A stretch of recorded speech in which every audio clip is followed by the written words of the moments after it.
Yo, what up? You know what it is. It's your boy AJ Francis reporting to you live from New York City, the birthplace of hip-hop. And I'm telling you that I'm only tuned in with True Heel Heat Wrestling. Holla at me.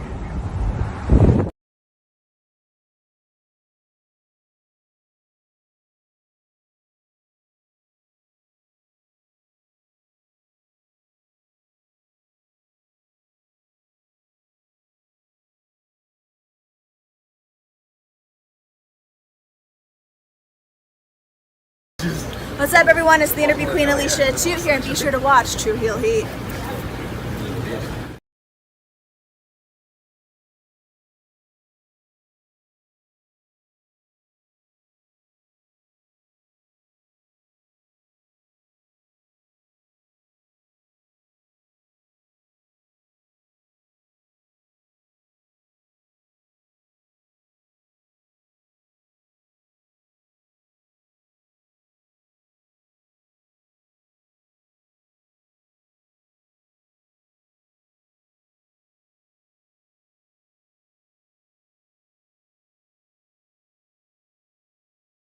Hello everyone, it's the hardcore legend Mick Foley wishing a nice day to everyone there, right there at True Heel Heat. Yeah!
Hello. It is me, your True Heel Phenom SP3.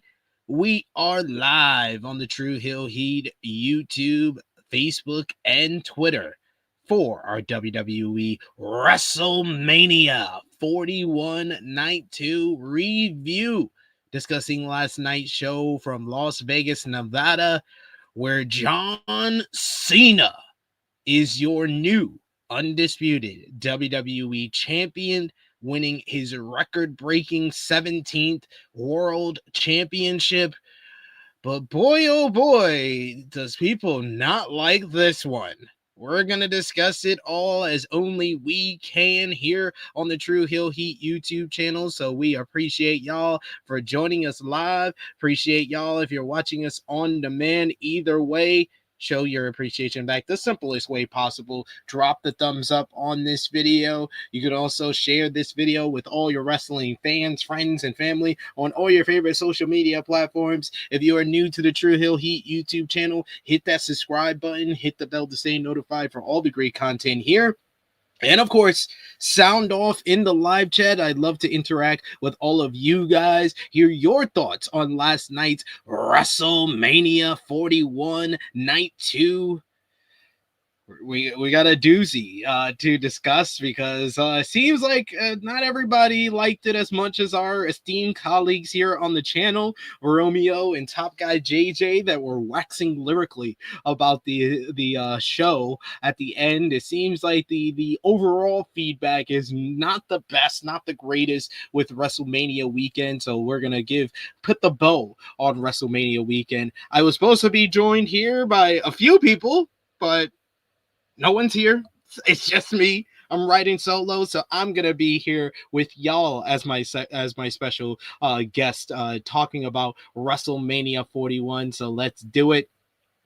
We got also, of course, if you're feeling generous, you want to give back to what we do here. You want to show your appreciation to me for all the streams, the live streams I've done this week. I've done nothing but live streams on this channel for the past 8-9 days in a row. I think it goes back even more than that. I think it's been like 2 weeks of live streams for me here on this channel. And I already did a solo review, a solo preview for the NBA playoffs 2025 yesterday on True Hill Heat Sports and Entertainment. I was not prepared to go solo for this, but why the hell not? It's WrestleMania season. I'm about this life. I don't run away from the grind. I'll take off this WWE sticker because I know Vala B is going to troll me and say, oh, Sid's wearing the WWE foil on his sticker. I just like the sticker. The sticker is really cool. And it leaves like a mark sometimes on it. So this is great content. This is great content for y'all because it is difficult to look at myself in the mirror, basically, as I'm on this stream alone. As I take this off, see, it's a lot more difficult than it has any right to be. I'm just going to put it like here. No, not here, but I'm going to put it on my laptop here as we talk about WrestleMania 41 Night 2. Overall, I thought that it was a disjointed show. I don't know if you guys, let's hear what you guys think. What did you guys think about last night's show? Send as many comments as you want. Like I said, I'm riding solo, so I will try to feature as many comments as possible. But like I said before, show your appreciation with those super chat donations. Got a bunch of comments already here in the chat. Like G Loke, the good homie, is here, who says, let's go Cena. To all the haters, what it do at THH. Now smash that like. Appreciate you, G Loke, joining us in the chat today. Good brother. Always love seeing you in the chat with us. We got Safet, who says sup. Safet is here in the chat. Good to see you as always. Pastor Cody Mitchell says everyone else, aka Lesnar territory or Cody's just a utter tool. Think of the run that this man has had and the people he's beaten. He says, and Cody countered next to nothing. It was virtually utter domination by Cena that really annoyed me. So either this is gonna be the standard caliber of Cena matches, and he's just so much better than everyone else. So we'll talk about that main event because boy, oh boy, I have a lot to say, but I am not joined alone. Thankfully, God, I was very much worried starting this podcast here because I was like, I'm going to have to do at least an hour on my own, which is pretty difficult, but I am joined by my esteemed colleague, my co-host on the True Hill Heat flagship podcast and my co-host for WrestleMania 41 Night 1 review.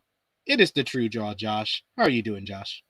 I'm doing good. Yeah, there is a lot to say. You had me for about a good 2 hours because I have to step out. So a lot of you might not know, but today is this guy's special day. It's his birthday. Happy birthday! And he turns the great age of 13. So, wow, you getting up there, man. You getting up there. You like that old ass. Yep. Oh, that's wonderful. Send your birthday love. Send some birthday love in the chat. Send some super chats for Prince's birthday. We want to send some love to him. He's celebrating a big age, big milestone for us adults. 13 is the age that you're considered going on to being an adult. Like a bar mitzvah. They're gonna have a bar mitzvah for him. Yep. We got a couple of comments in the chat here. We got Nathaniel Cranshaw, who says, how you guys feel about Becky Lynch WrestleMania returning? I am happy that Becky Lynch is back because she's such a big star and the women's division has been missing her for the past year that she's been away.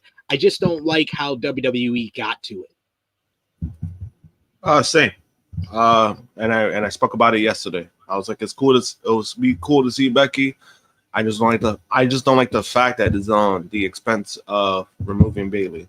I just don't like that.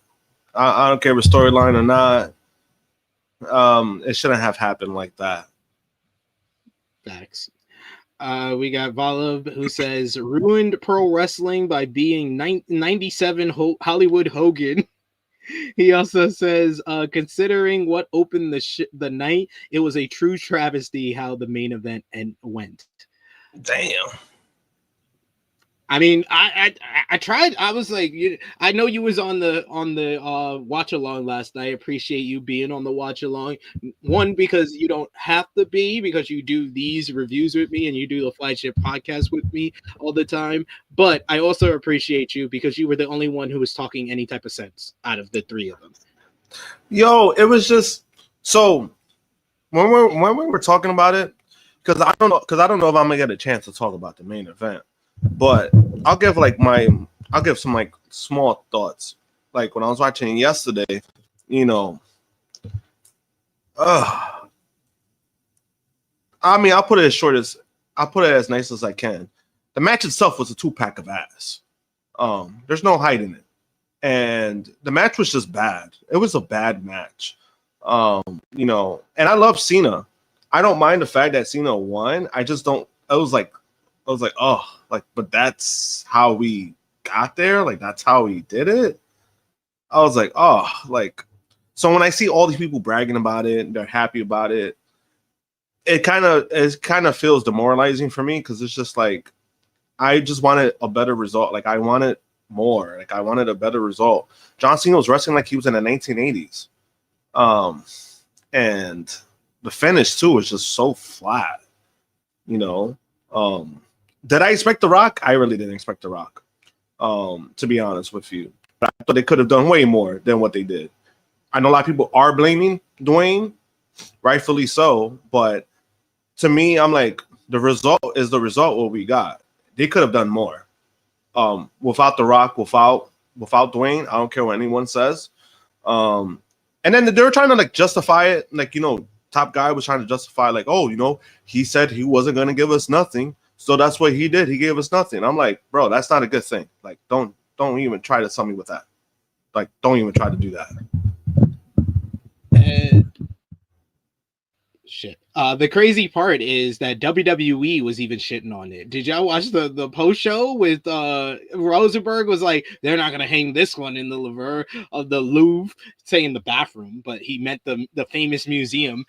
He's like, yeah, it was an ugly matchup, and then Big E was like, oh well, maybe John Cena didn't mean for it to be a good match. He was trying to save it so bad. But we do have one more joining us here very shortly. We got from the N.W.A podcast and post wrestling, the one and only Nate Milton is with us today.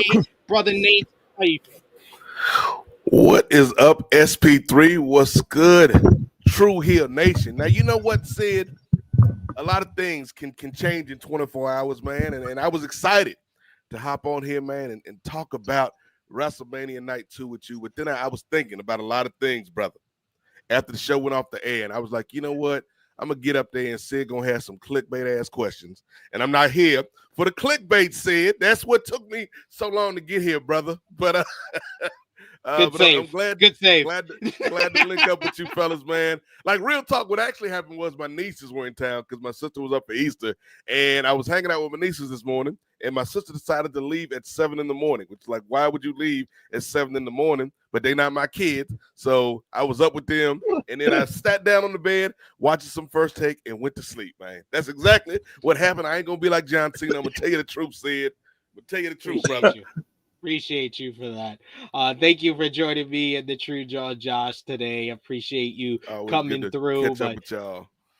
Yes, we got a lot to discuss from this show. We do have a super chat donation here. I see from the good brother Chuck Berries. Thank you so much, Chuck Berries, for the love. He says just had to show some love, and hopefully your Lakers get off the mat this time. I mean, we got shot out the gym. We showed no energy. We showed as much energy as John Cena did in the last night's main event. Yeah. And yes, I did quote you, Valub. Yes, the show went from all-timer to fall-timer. I like, and this was the thing, because Brother Nate, you missed last night we had our watch party, and Romeo and Top Guy JJ very much enjoyed night 2 of WrestleMania, and they were basically trying to talk me down because I said that the show went off a cliff, and this is a compliment to the show, is that the show started off on an all-timer pace, because you had one of the best matches of the year kick off the show. Then you followed it up with a very fun street fight. Then you had an even more fun, a great 4-way for the Intercontinental Championship. You had Joe Hendry with that moment, and then the show started to dip. It started to dip from there. Yeah, thank you. Thank you. These dudes were up here saying that Logan Paul and AJ Styles had a good match. I'm like, no, they did not. That was the point you could see, not only from a pacing standpoint, Sid and Josh, where the show kind of started to slow down, but it's also where I think the audience checked out for a bit. Because all the other matches before that, they were into. You know what I mean? Yeah, so what I was saying about the AJ and Logan Paul match, because I know like that was a big discourse when they were talking about it, and they were like, wait, what? Like, don't tell me that was a bad match. For me personally, I don't think it was a bad match, but it wasn't a great match. Like, that's how I felt about it. I don't think it was a good match. I think that the best I can say is it was fine. It was a fine match, and honestly, like the whole, like they were using the drone, that basically kind of saved the match, in my opinion. Like what they were doing on the outside stuff basically saved what we were getting, because it was kind of just slow. It was kind of so slow paced. It was just there. You know what I mean? Like it was just kind of boring. It was just, you know. Am I surprised that AJ lost? Not really, because I already seen him taking the L. Like he seems just like that kind of guy. Like he just seems like that kind of guy that's gonna do that. But it was just like I could have gotten that on SmackDown. I would have been fine with that. You got a bunch of birthday love for the homie Prince in the chat. We got Valab who says a bark mitzvah. That is really good. Bark mitzvah. That is really good. You and Wendy gotta call it his bark mitzvah. We got Greg Carter II, who also follows that, saying happy bark mitzvah to Prince. And I see like a lot of people mentioning being disappointed that The Rock wasn't there. I don't think The Rock is going to save this matchup, though. Like, he wasn't, and that was my point. It was just like people are blaming The Rock, but then like the performance itself was just bad. Like if you had a great performance, there's no complaining about it. You know what I mean? Like like there's no complaining about it, and there's other stuff you could have done. It was just we got what we got, and I think that's where I was at last night. Where it was like, I'm glad Cena got number 17. That's something that's been waiting for a long time, right? But I'm like, it's just the result, like getting there. You know what I mean? Like I was just like, oh, like that's how they did it, and it was just like it felt abruptly, and there was like so much time left too. So it was just like this is what we're getting. And Travis Scott took forever to get to the ring. Yes, she did, and I think that was probably the worst part. That's the big thing to me, because this match did it. Absolutely need The Rock, Sid. I don't think so. But if you're going to introduce Travis Scott, I think then The Rock becomes mandatory, because it's like, why is the lackey out and not the head dude, right? But then he don't even look intimidating. It's just like what the fuck he's gonna do? Like he got the 8-inch pythons in his arms. Like what he's gonna do? Like what he's walking out with he's walking out with a toy belt. Like that's the crazy part. Ugly ass hardcore fake belt that he walks out with. And then, you know, when he took the crossroads, I mean, it was funny because he just looked like a dead fish in water. Like he just like stood there after he took it. And then after the match, when Cena won, This motherfucker act like he did something. Like he didn't do nothing. He failed to help him. He didn't do nothing. He's like he did something. I'm like, what are you doing? Like, sit down. What Get out they of here. did was like it felt like, Josh, they were setting up something that they never paid off. Because when Fiend hit Sid and we get Travis Scott, I'm like, okay, this is where the shenanigans start. Because we saw it last year with Cody and Roman. I'm like, they're gonna run it back. So we're gonna get The Rock. We're gonna get Stone Cold drunk driving his ATV out here. I knew once he did the drunk driving spot, I was like, this is what we're using Austin for. We're not going to use Austin in the main event. We're using him for this. Yes. But it's like, I thought that's when we were going to get the procession, Sid, of all these special guests. And now it's just Travis Scott, and we got a bad match, man. Like, it's not the worst WrestleMania match ever. I've seen some people saying that, but it was a bad way to close the show. Yeah, it's the worst WrestleMania main event of the Triple H era. That's for sure. Yes, out far. Out of all 6 shows that he's had between the 2 nights of the last 3 years, it's the worst one for sure. We got one more super chat donation before we start going into the show. We got Dion Jenkins, who sends us a super chat donation. Thank you so much, good brother. Appreciate that. He says, after all Cody has overcome, all it took was Travis Scott to make the difference. If this is what we're going to get from Cena's run, I don't know about this. It's the fact that it wasn't even Travis Scott, like Josh said, that he wasn't even effective in helping Cody. It was a distraction by Travis Scott, yes, but it was Cody being a freaking chump. And this was the worst booking of Cody since he returned to WWE. The fact that they made him look like a chump when we just did a whole program with Kevin Owens where he had to tap into a more aggressive side to beat Owens in a ladder match at the Royal Rumble. WWE just said, forget all of that. He can't use the title against Cena. He's conflicted. And then where's that to be conflicted about? Like, you had a back and forth with this man, and you had the upper hand after he just beat your ass in Canada. What is everybody fucking be conflicted about? They made him look like a chump yesterday. Like, yeah. I mean, and storyline wise, he deserved to lose a title, but the whole thing was just dumb. Like, and then took one title. It took one fucking hit with the title for him to lose. Insanity. We'll start with Nate before we get into the rundown of the card, starting with the fantastic opener.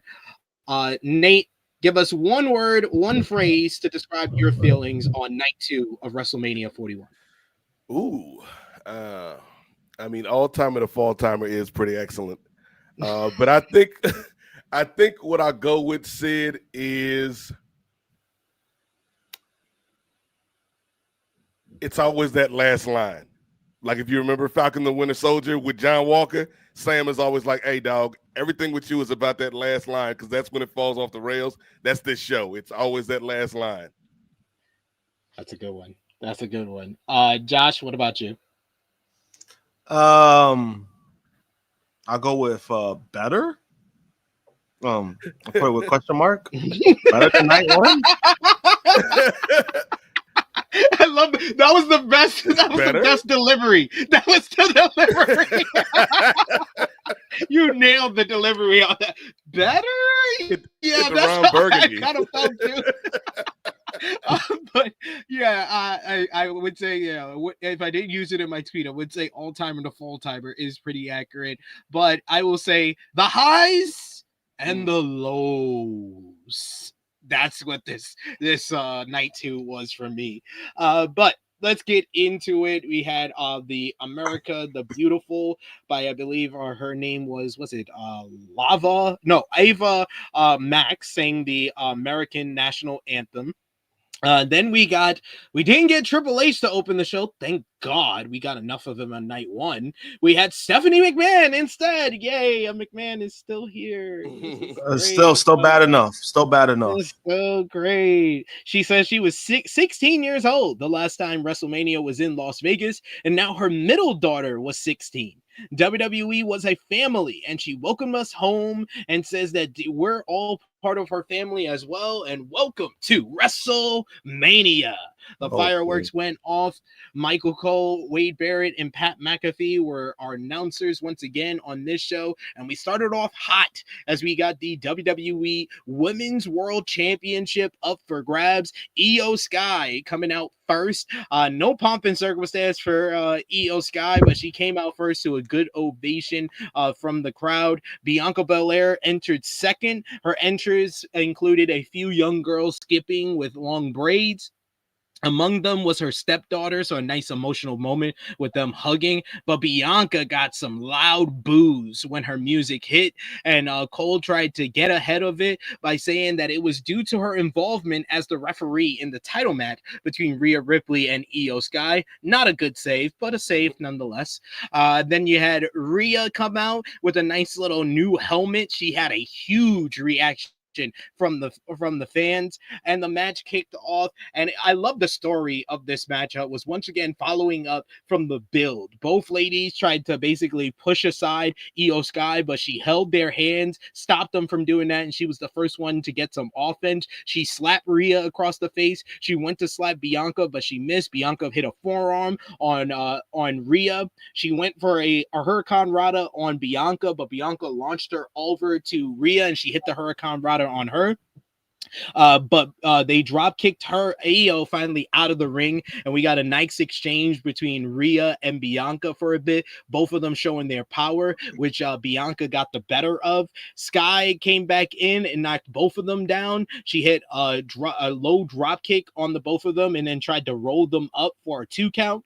Belair gave Sky 3 consecutive vertical suplex. The last one was a delayed one where she was high stepping, really showing her athleticism and her strength.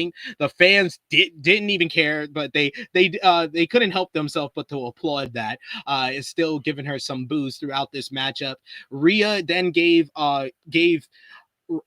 Io the razor's edge into Bianca in a nice spot. And then Belair tried to catch Rhea with the KOD, but they wound up planting each other down with some face busters as the crowd started applauding because that was the first break. This was fast paced from the minute go with these 3 ladies. All 3 ladies brought each other down with triple German suplex off the top rope, which was a nice little moment there as well.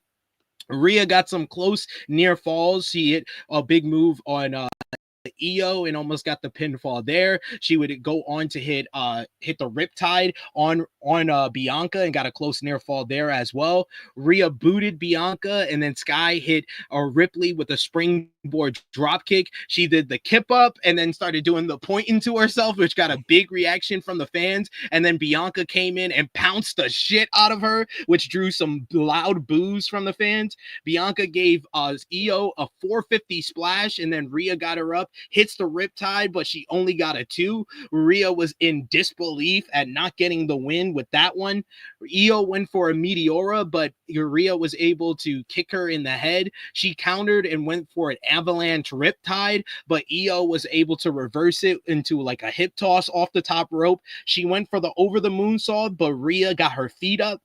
Sky stumbled a bit and then right into Bianca hitting the KOD. Bianca gets a close near fall when Rhea breaks it up, and then Bianca just basically broke. She became a heel in this moment. She started yelling at Rhea, saying, "I'm better than you. I work harder than you." She's shoving her, taunting her in her face. Rhea then shoves her off the top rope moments later. Sky tried an avalanche poison Rana on Rhea, but Rhea does an Alabama slam right into the ring post in a great spot. Rhea then looked like she was going to do a move, but Bianca comes in. She goes for the KOD on Rhea. Rhea goes for the Riptide on her. They both counter the moves. Then Bianca uses her braid and whips the shit out of Rhea's ribs. She picks up Rhea and hits the KOD. 1, 2, but Io comes off the top rope over the moonsault, perfectly timed. 1, 2, 3. Io Sky retains the WWE Women's World Championship in an absolutely outstanding opener. This is one of the best women's matches in WrestleMania history. This is one of the best WrestleMania openers. This is a top 3 WrestleMania opener, right up there with Bryan Danielson versus Triple H from WrestleMania 30, as well as Bret the Hitman Hart versus Owen Hart from WrestleMania 10. It's top 3, and it ain't third. This is so good. This was perfectly timed. They took all the intricate storytelling as well as the big moves from the main event of night 1, and they did everything in less time, in half the time that the main event of night 1 had, and this was just absolutely spectacular. All 3 women should get a round of applause from everyone out there. They stole WrestleMania weekend. This is the best match of WrestleMania weekend and an all-timer WrestleMania matchup. I give it up. Like, I think this is like it might be a top 3, top 4 WrestleMania women's matchup ever. Like, I give it 4 3/4 stars, but I've watched it twice. The second time I watched it, I was like, this might be 5 stars. This is like everything they hit was just so perfectly timed, flawless execution. This is the Rhea Ripley that I love, when she's a badass, when she's hitting hard, coming in fast and furious, working with a purpose. Bianca Belair is an all-time big match performer. I think that she's been in 3 of the top 5 or 6 women's matches at WrestleMania, with her match against Sasha Banks at 37 and her match against Becky Lynch at 38, and then this one here. But Io Sky is not just the best women's wrestler, in-ring performer in the world. She might be one of the top 5 best wrestlers in the world today. She was absolute perfection in this matchup. Nate, what did you think about Io versus Bianca versus Rhea? Sid, I hate to start off my thoughts with some negativity, but you can see I'm starting to wake up. The sleep is getting out of my voice. I don't sound like Barry White no more. Sorry about that, ladies and gentlemen. But I'm going to start off with a little bit of negativity. Our new champion, main event, Jey Uso, and former champion, Gunther, a.k.a. Slim Walt, will you please come to the front of the congregation? Fellas, that's how you start a WrestleMania, fellas. That's how you kick things off. And so, like, this match was perfection, Sid. Like, I agree. It's one of the 5 best women's matches at WrestleMania. Might be a top 10 WrestleMania match, period. I'd have to go back and do some research, but it was that good. Like, it started things off on a good note. Like, night 1 to me was just kind of there, except for the main event and some other spots here or there. It felt like a dress rehearsal. It felt like, they practicing for the Easter play, but everybody in street clothes at the church said, like, Pontius Pilate walking around wearing Timberlands because he ain't in costume yet. This was the main show right here, the main production, and this was a hell of a way to start it, man. Like, I was surprised at the outcome, because I predicted Bianca when we did our predictions over at Post Wrestling. But all 3 women showed up and showed out. You still preserve your ultimate money match, which I believe is Rhea and Bianca down the line. Yeah. But Io also got her flowers. And as you said, man, Io has been killing it lately. My only hesitance when it comes with Io is this company's track record with promoting people that are non-English speakers or non-American, particularly with the women. But I hope this is a step in the right direction, man. That finish was so smooth, going from the moonsault, breaking up the pin, and then just transitioning it to the pin on Bianca. Excellent work by all 3 ladies. And like you said, Sid, they did this in like less than 15 minutes. Less than 15 minutes, they gave us this banger. So hell of a way to start the program, hell of a way to start the night. And for a while, Sid, it seemed like this set the tone for the night, and everything was gonna be on this level, Sid. Oh, but what little did we know at that point? But this was a hell of a match. We were driving in our car. Little did we know that the edge of the cliff was right there. Josh, what did you think about the opener to night 2? Opener was great. I thought it was an all-timer myself, and I even wrote it in my stories. There are some people who were trying to disagree, which was kind of crazy to me, because I'm just like, you're out of your fucking mind if you think it was anything below that. That's how good the match was. And it's kind of crazy because I think when we've been speaking about it, on the podcast. This was one of the matches where we were like, I think this match is going to deliver. We think this might be the best match of the weekend, right? Yeah. And it ended up being a match of the weekend, in my opinion, for the main roster. Yeah. It was. So I mean, all the ladies delivered. I know they had the capability to do it, and the right person won. I'm glad that EO got to retain it. And that was the person that we did pick. We did pick that EO was going to retain it. You know, in regards to, it was kind of funny when she won. She made it seem like she was like winning the title, and it was just like, girl, you're already champion. You don't got to worry now. Like you could, you know, you could settle down. You're not transitional. Don't worry. You're not transitional. You could settle down. But I do agree with Nate where it comes to the track record of how they treat, you know, outsiders, just to say better for worse. That's one of the things I think for EO, where EO, I think when she was at NXT, there was a period of time where she felt really important.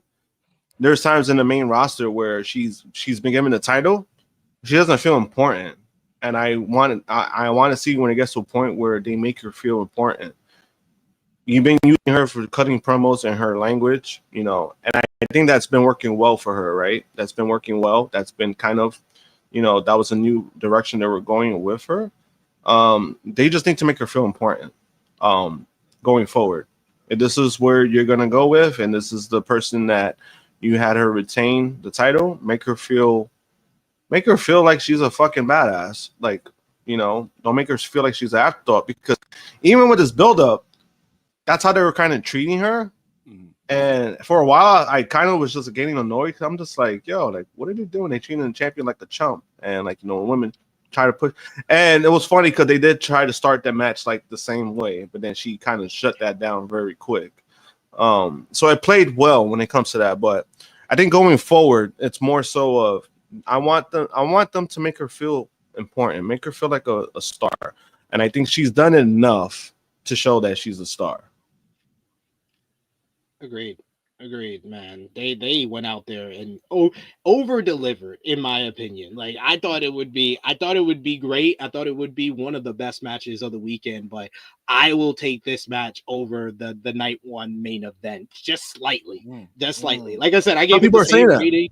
I gave the night one main event close. 4 3/4, and I gave this one 4 3/4. But like after the second, I watched it just before I did In the Weeds earlier today, and I was like, I messaged Jimmy last night when I woke up this morning. I was like, he asked me what was my rating. I was like 4 3/4 for this and the night one main event. Then I watched it again. I was like, I might go 5. Like, this is so good. It's so good. It's like everything they tried, it hit perfectly. It was just so flawlessly done. I think like if it was like a near 20-minute matchup, I think I would have no question that it's 5 stars. I think because it's so short and because they hit everything so perfectly, I think that's why I'm questioning it, because if it gets like 5 more minutes, it's a bona fide 5-star matchup. Yeah. I also like the fact that they didn't do as many finishers as the night one main event. And I think that kind of helped me on a personal level when it comes to like the ring work that the ladies were doing.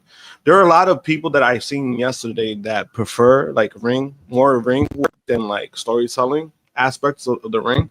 And people were saying that too. Like they were John Escudero, you know, from Dirt Sheet Radio. He said the same thing. Like that the opener was better than the main event from night one. Like he said the same thing. So there's a lot of people who prefer ring stuff who said that is better. And then, I mean, it's kind of hard to argue that, because again, when you look at the night one main event, you see who's involved. A lot of those guys, I mean, besides maybe Seth, you know, Roman and Punk, they do rely on storytelling with their matches, more so Punk. So that's why that match worked the way that it did. And that's always been Punk's go-to, even though I think a lot of people had like this weird perception of Punk where they're like, oh yeah, he's a flippy guy. I was like, no, he's like WWE made, because he's storytelling. He does simple moves. His bed is very simple. So I think that's why it's a different feel. Like night one, had more. It was more storytelling based. It had some stuff. It had some suspense. This one was more like wrestling, more like of what we kind of more this generation is into, where it comes to like ring work, action, fast paced stuff. That's what we got. They told the story based on Yeah. the build, like you said. Start when she stops them from slapping her, and then they tried to get her out of play so they could do Rhea versus Bianca for a bit, and they always kept trying to go back to that, but Io would not allow them. She just kept getting involved.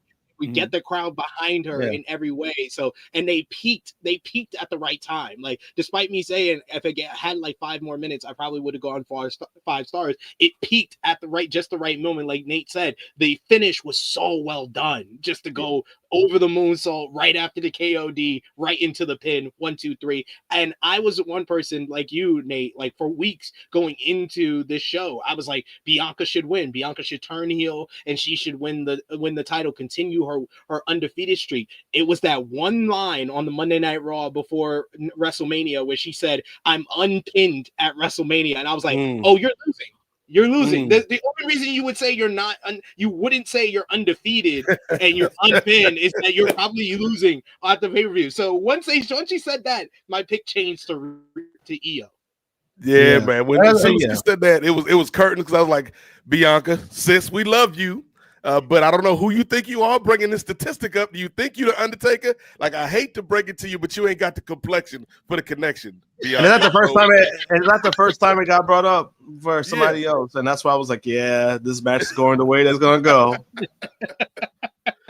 But yeah, Will Chisholm in the chat said, Io is the first Japanese woman to win at WrestleMania, which is an insane statistic with how many times Asuka has been at WrestleMania and she still hasn't won a matchup. That's crazy. But we got a super chat donation here from our good brother Christopher Kidd, who says top 6 Io, Statlander, Monet, Athena, Tony, Bianca, Willow. I mean, I can't argue with that top 6 at all. Stephanie Becker is up there, but I think that she's gonna need like a little bit more time in WWE and rack up the resume and the quality, the high bar these women have put up there, because all of these women have delivered like women's match of the year candidates. I don't think Stephanie has done that yet in WWE or CMLL or a time in like New Japan or AEW. These women have, and Io Sky, man, that might have been the best match of her WWE run so far. At least on the main roster, yeah. Definitely. But thank you for that, Christopher Kidd. He sends a second super chat donation as well. He says, notice only the women retain titles. That's huge. That is true.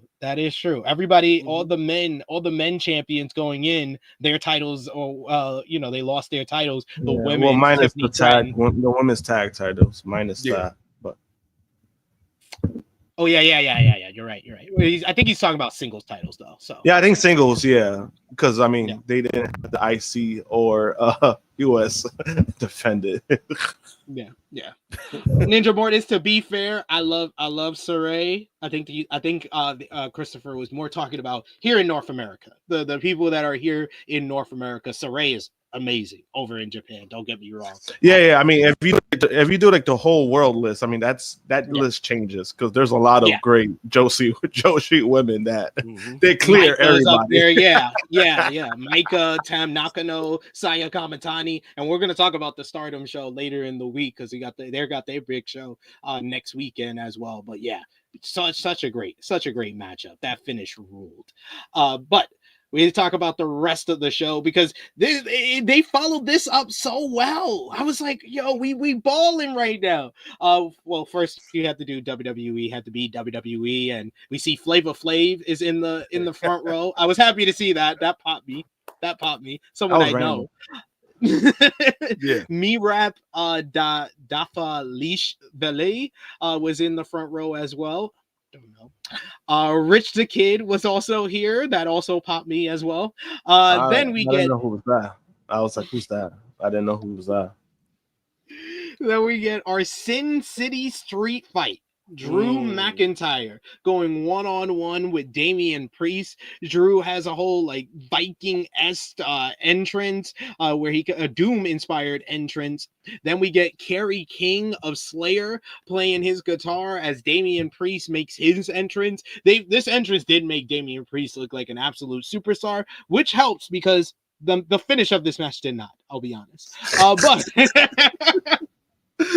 Drew McIntyre and Damian Priest beat the holy hell out of each other for nearly 14 minutes. They fought around ringside area. McIntyre got the better of it after repeatedly hitting Priest in the head on the steel steps. McIntyre's brother was in the front row and he handed him his cell phone, where Drew took a selfie in similar fashion to what he did last year at WrestleMania, and he wrote "still bored at work" on Twitter, which got more retweets than his original tweet last year at WrestleMania 40.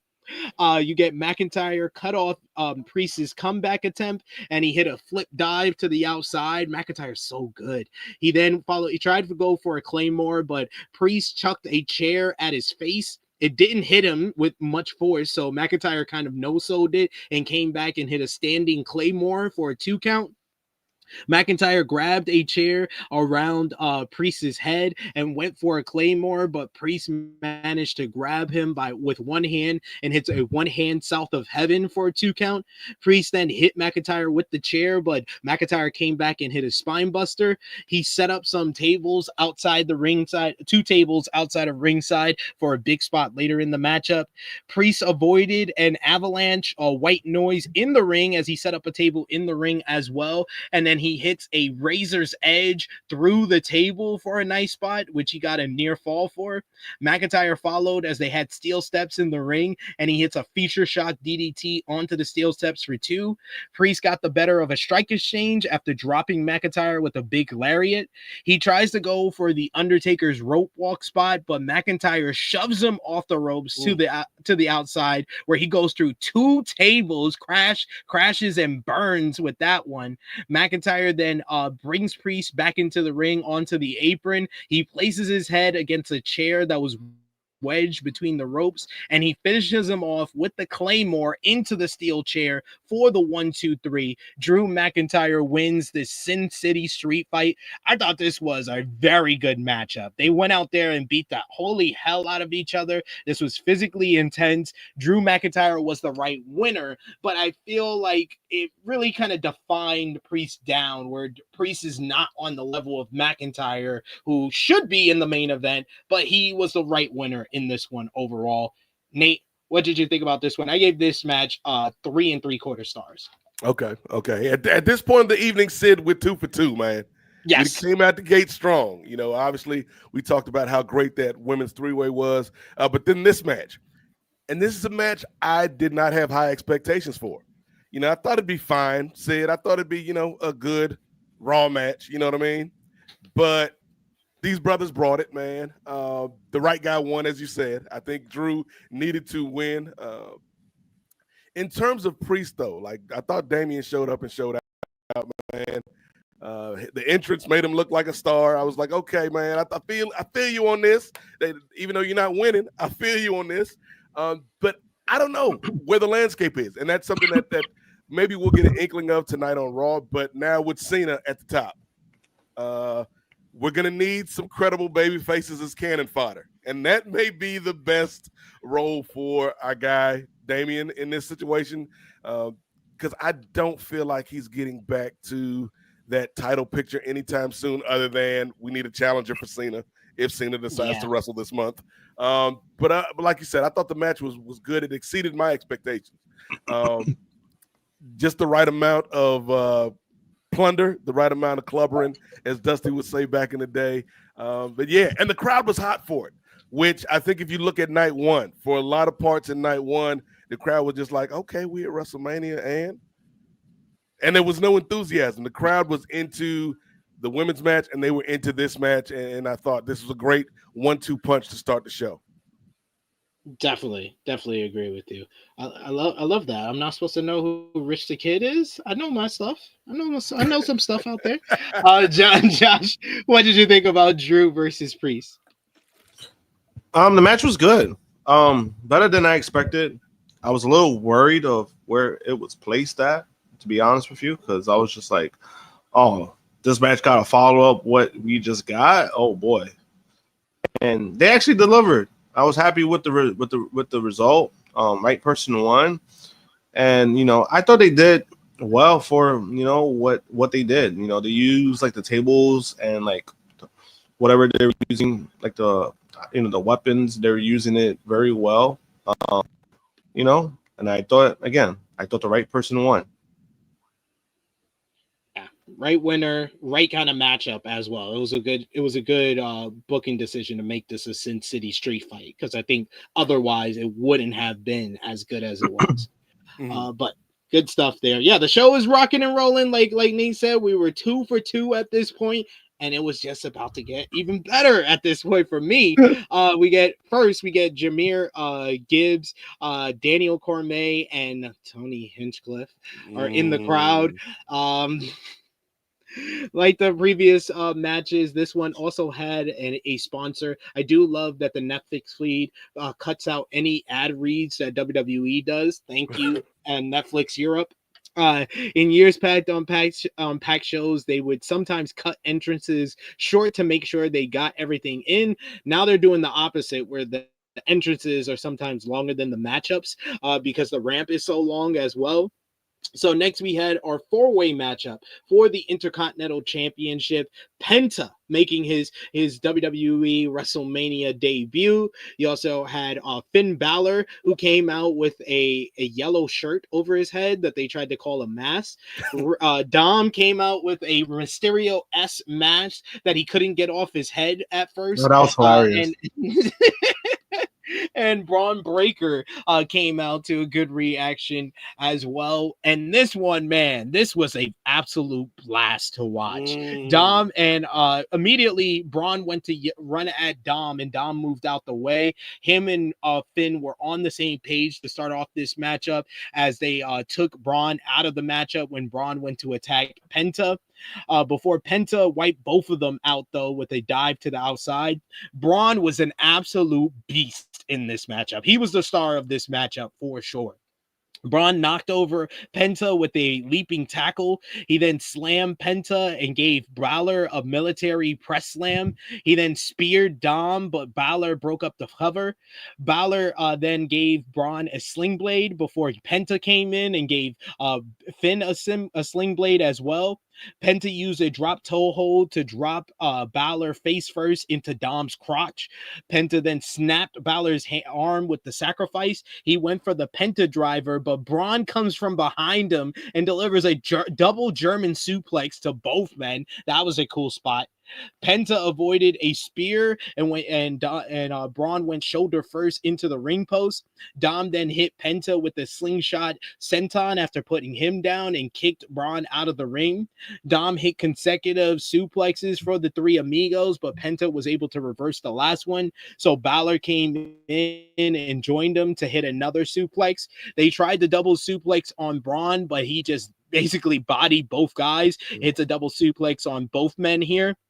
Then we get Carlito gets involved, and this is when I was like, Carlito, what are you doing? Don't do it to yourself. You're gonna get yourself in trouble. And he did get himself in trouble here as Braun hits overhead suplexes on everyone pretty much. He hits the Breakensteiner on Balor, which looked really good. Everyone is trading moves until Dom notices Finn against the ropes, and he drop kicks him in the back. He looks for the 619 as the crowd is completely behind Dom throughout this matchup. Big time dirty Dom singing, as well as cheers for anything that Dom does. When Dom drop kicks Balor, this gets a huge ovation. He goes for the 619, but Balor blocked it and then starts stomping at Dom to loud boos from the fans. Penta hits Balor with the Penta driver, but Braun broke up the cover. Braun and Penta had an exchange that seemed to lead to a super spear, but Carlito dropped the ropes. He tries to get involved. He tries to put Penta through the table, but Braun just comes out of nowhere. He delivers a massive spear on Carlito through the table. This was one of the best spots because he went from one table and then there's a big gap between the first table and the next table. This man fully clears the whole gap and hits the spear, just planting Carlito. Carlito's face in these pictures are awesome. Then Braun comes in. He hits a spear on Penta. He looks like he's about to get the win with that. But then Dom drop kicks Braun in the back. He hits a 619 on Braun and looks like he's going for the win with the frog splash, but Balor crotches him on the top rope. The crowd starts booing loudly to that one. Balor then hits his finishing sequence on Braun. He hits the sling blade, the shotgun drop kick, and then he hits the coup de grace. But Dom comes out of nowhere. He hits the frog splash on Balor as he's pinning Braun. 1, 2, 3. Dirty Dom is your new Intercontinental Champion. This might have got one of the biggest pops of the whole night. This crowd loved Dominic Mysterio here. Dirty Dom has come into his own, wins his first singles title on the main roster here. He starts celebrating with the Intercontinental Championship. They showed all the replays of the matchup, and he was getting so many cheers that he runs back to the ring and poses again as the crowd goes crazy for him. This was an awesome matchup. This one over-delivered for what it was supposed to give us. It was just supposed to be a fun four-way matchup, but I thought they over-delivered. This was a great matchup, and the finish was clever, although it was very similar to the opening matchup. So that's my only nitpick to give, but I gave this match 4 stars. This was one of the better matches of either night of WrestleMania. Nate? Yeah, we 3 for 3 now, Sid. We cooking now, brother. Because this was so fun. I think on paper, again, this is a match that I had pegged as maybe just an elevated Raw match. You know what I mean? But they took it to another level and did so much more with it. You know, Dom just going out there and leaning into that reaction, man. Like, I think the only person happier than Dominic Mysterio last night after that match, Josh, was the Dude Wipes people, because they got their money's worth for that sponsorship, brother. Like Dude Wipes is synonymous with the champ. I thought he was going to say his dad. He said Dude Wipes. Dude Wipes always produces these Dom matches. They sponsor these Dom matches at Mania. They said our investment finally paid off. We knew this kid was a lottery ticket, man. But I'm excited to see this Dominic Mysterio run, and obviously the friction that it causes within Judgment Day. But I think we also have to give a tip of the cap to Penta and Breaker. And Sid, just stepping back for a second, what a time to be alive, brother, that we just finished the weekend where both Penta and Rey Fenix had their WrestleMania debuts, man. Like, so shout out to them brothers, man. I'm excited for their WWE careers. But then this man, and I've been high on this brother for a minute, LeBron Breaker on these streets. The LeBron Breaker. You've been shooting in the LeBron Breaker streets for a while. Come on, man. This man, the puppy-faced gremlin, Josh, out here stunting like his daddy. This man, Braun Breaker, was so great. And I feel like we're just kind of scratching the surface of him as a performer, because he's not even all the way fully developed yet. But just the physicality, man, that spear, like you said, going from one announce table to the other announce table. That was just a great spot. Just the strength, you know, the double suplex. Like, this kid has the goods. Like, I see why people like Paul Heyman are invested in him and want him to, you know, kind of study under them and progress in the craft. But yeah, LeBron Breaker, man, you heard it here first. This kid, future world champion, man. His physicality, and it's not quite the same level, but it reminds me of Jade's from night one. Like, you can say what you want about that match, like it was a little clunky in spots, but that spinning power bomb Jade did, like, just like that was sick. And like, when you have that kind of power, like a Jade or a Braun Breaker, and you have a willing participant in the ring with you, you can do some crazy things with your God-given gifts. So yeah, like Carlito deserves some praise for taking that spear through the newly reinforced tables, mind you, Josh, that seem to break as easily as the old tables. But yeah, this match had no reason to be this damn good. It had really the in-ring, and it had the story, because we did have the story of Judgment Day. You know, Finn and Dom kind of like, are they working together? Is one of them gonna stab each other in the back? So yeah, like this match, the last two matches, because I knew what the women were gonna do. I knew what they were about, Sid. But the Drew Damian match and then this 4-way both exceeded my expectations. And I'm at this point in the evening, Josh, I'm like, this might be one of the greatest nights of WrestleMania I've ever had the privilege to witness. I was right there with you. I was like, yo, we're gonna have an all-timer. This gonna be on the level of 39 night 1 or night 2 last year. Yeah, but I should have been like Flash back in time, warning you, like, don't set yourself up. Don't set yourself up. I wish you did, Josh. I wish you did. But yeah, what did you think about the 4-way for the IC title?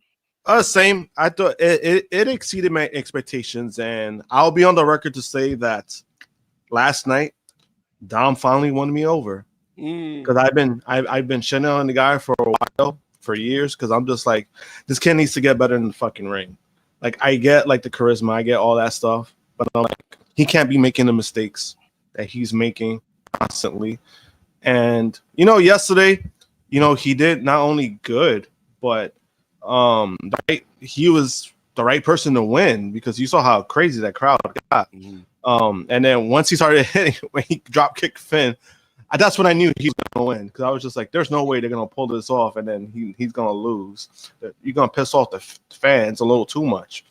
And then he ended up pinning, right? He ended up pinning Finn. Right from what I remember, right? He pinned Finn. I'm like, of course, he's a bum. He's a bum, and I've been saying it. I even said last night, I'm like, he's a bum. Like, no difference. Like, you get pinned by your own man's. Like, you know what I mean? Like, you down in the mud, bro. But I think the right person won. It was a great moment. So like, we'll see what the kid could do from here, man. Like, like I said, he's gotten better, right? And I've never been one of those, like, I'm not trying to have him be the next Rey Mysterio, because that's not a fair task to have him like put, like, hey, you got to be as great as your dad or better. That's not gonna happen. I don't think that's gonna happen. He doesn't need to be. He just needs to be presentable, be over. He's been over for a while, and I know, like, the booing stuff, I know it was more of a rib. People were ribbing him. It became more of a rib. So hopefully this kind of changes, where it's like, oh shit, like, Dom is a over baby face, and I think it could do well for him. The only thing I didn't like, and it has nothing to do with the match itself, was that the fact that Michael Cole like tried to make it seem like that Dirty Dom like backstabbed Finn. Come on, Finn was gonna do it eventually. Like, we're gonna try to do it first. Get the fuck out of here. You ain't gonna try to sell me with that. Like, you're trying to make it seem like Dom was like this terrible person for what he did to Finn. Finn been wanting to do shit to Dom for a while. Dom just beat him to the punch. Yeah. We got Jeremy Orr who asks, I have a question. When did people start cheering Dom? What changed? The first time I ever heard them cheer for Dom was the match with Gunther at the end of 2024, and they were cheering for him then. But I really saw it in person on the Monday Night Raw in London when I went to the O2, and they were cheering dirty Dom, dirty Dom. And if you know WrestleMania, they always have a large section of European fans, so I think it was them who started those chants, and just the whole crowd was behind them. And over the last couple of weeks, you've been hearing it more and more. Like, I think it was earlier with Jeremy, or I think he said like, that was like it was like just for WrestleMania. I was like, nah, this has actually been going for a while. It's been the last couple of weeks, and the story WWE told with like what Josh just said, with Finn really kind of trying to keep Dom underneath him, not wanting him to get the Intercontinental Championship. He had to be the one to bring the Intercontinental title to the team. They really set up Dom to be a sympathetic person within this heel faction. Yeah, and I think they need to lean into it, like, because it'd be very easy for him just to kind of revert back to, standard Judgment Day operating procedure, Sid. But not like, yes, this is probably the hottest it's going to get when you're in a situation like WrestleMania with the makeup of the crowd. But this is something that I think will travel. Because other crowds are gonna see this and pick up on this, and they're like, we want to be part of the fun too, man. Let's cheer for this dude Dom, the dude wipe sponsor right here, man. Let's show this brother some but love. that's what they were doing. That's why he was getting booed, because remember like that one time where he started getting booed loudly, that's where the trend started continuing. It wasn't so much that he was bringing heat; it was the fact that he went to one town, they booed him out of the building, so they wanted to continue that. They I guess like each show, they didn't want to be that crowd to like not do it, so everyone just kept doing it. That's what it was. Yeah. So yeah, you're absolutely right, Nate. There's probably going to be more crowds that want to get behind Dom because it's the cool thing to do now. So yes. I'm here for it. I'm here for it. Man, like I said, man, the kid did good, and I like stuff like this where wrestlers, like I'm down on somebody and I'm like, oh fuck this guy, and he wins me over. I like stuff like that because it just goes to show you the kind of work that you're putting in. You don't got to be a ring general. You don't got to sell me with some, like over top stuff. As long as you keep putting in the work, that's all I really care about. And, regardless of how people may feel of how he got in, or he should have started here or that, he's here now and he's been here for years. I think at that point, some point you got to move on from that. And I think they've been presenting him well, and it just feels organic, like people behind him. It's a good thing. It's a good thing, especially it's a good thing for him too. So what Josh is saying, Sid, is there's hope. There's hope for Bronny James after all, because if Dom Mysterio can come from this and step out of his father's shadow, maybe in 2 or 3 years, Bronny James and Luca can bring you a chip, brother. You never know, man. As long as he starts averaging 8 points a game, he'll be good. He just got to grow a mustache. That's the ticket. He got to grow that mustache first. He got to find him a woman like Rhea Ripley or Liv Morgan. That's what Bronny got to do. That's what Bronny got to do. But yeah, I feel like out of both nights of WrestleMania, this is the match that exceeded the expectations the most, because we all thought the two triple threats were going to be great. This is the one that we didn't expect it to be as good as it was. Yeah, but yeah. Go ahead. No, I was gonna say like on paper, you do have like great workers. So it was one of those things where it's like it could be hit and miss, and I think they did more than hit. So yeah, great job on everybody involved. We see Kobe Covington, who was booed. Yeah, not surprising. Yeah, not surprising. Yeah, yeah. I saw him. I got annoyed. I was like, why is this prick in the fucking crowd? You know why? You know why? No, I know why, but it's just like why? Like why? We also got Nate's boy Metro Booming, who's also Michael Cole's favorite rapper, apparently. Like, yeah, sure, pal. Like, that would have been great. They would have said Drake's Ops, Metro Boomin. That would have been great. Hey, if Michael Cole don't trust you, I'm gonna shoot you. And we see Dean Norris as well before we get to our next matchup, which is Randy Orton's Open Challenge. Great video package that they did for Orton celebrating 20 years of him at WrestleMania. Orton came out with some gear that was inspired by his original attire from 2002 with blue and yellow trunks. Orton gets on the mic and he says that this was his 20th WrestleMania and he wasn't going to miss it for anything. Whoever his opponents was, they would get their WrestleMania moment courtesy of the 3 most dangerous letters in the Thanks. Thanks, man. My daughter out of nowhere just told me to shut up. Yep, just told me to shut up.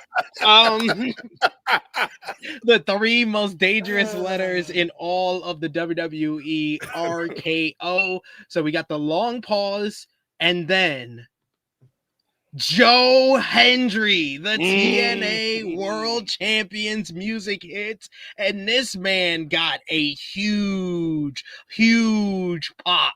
Oh my God, pretty big pop. You had the fans waving their arms in the air as his music played. The announcers acknowledged him as the TNA World Champion.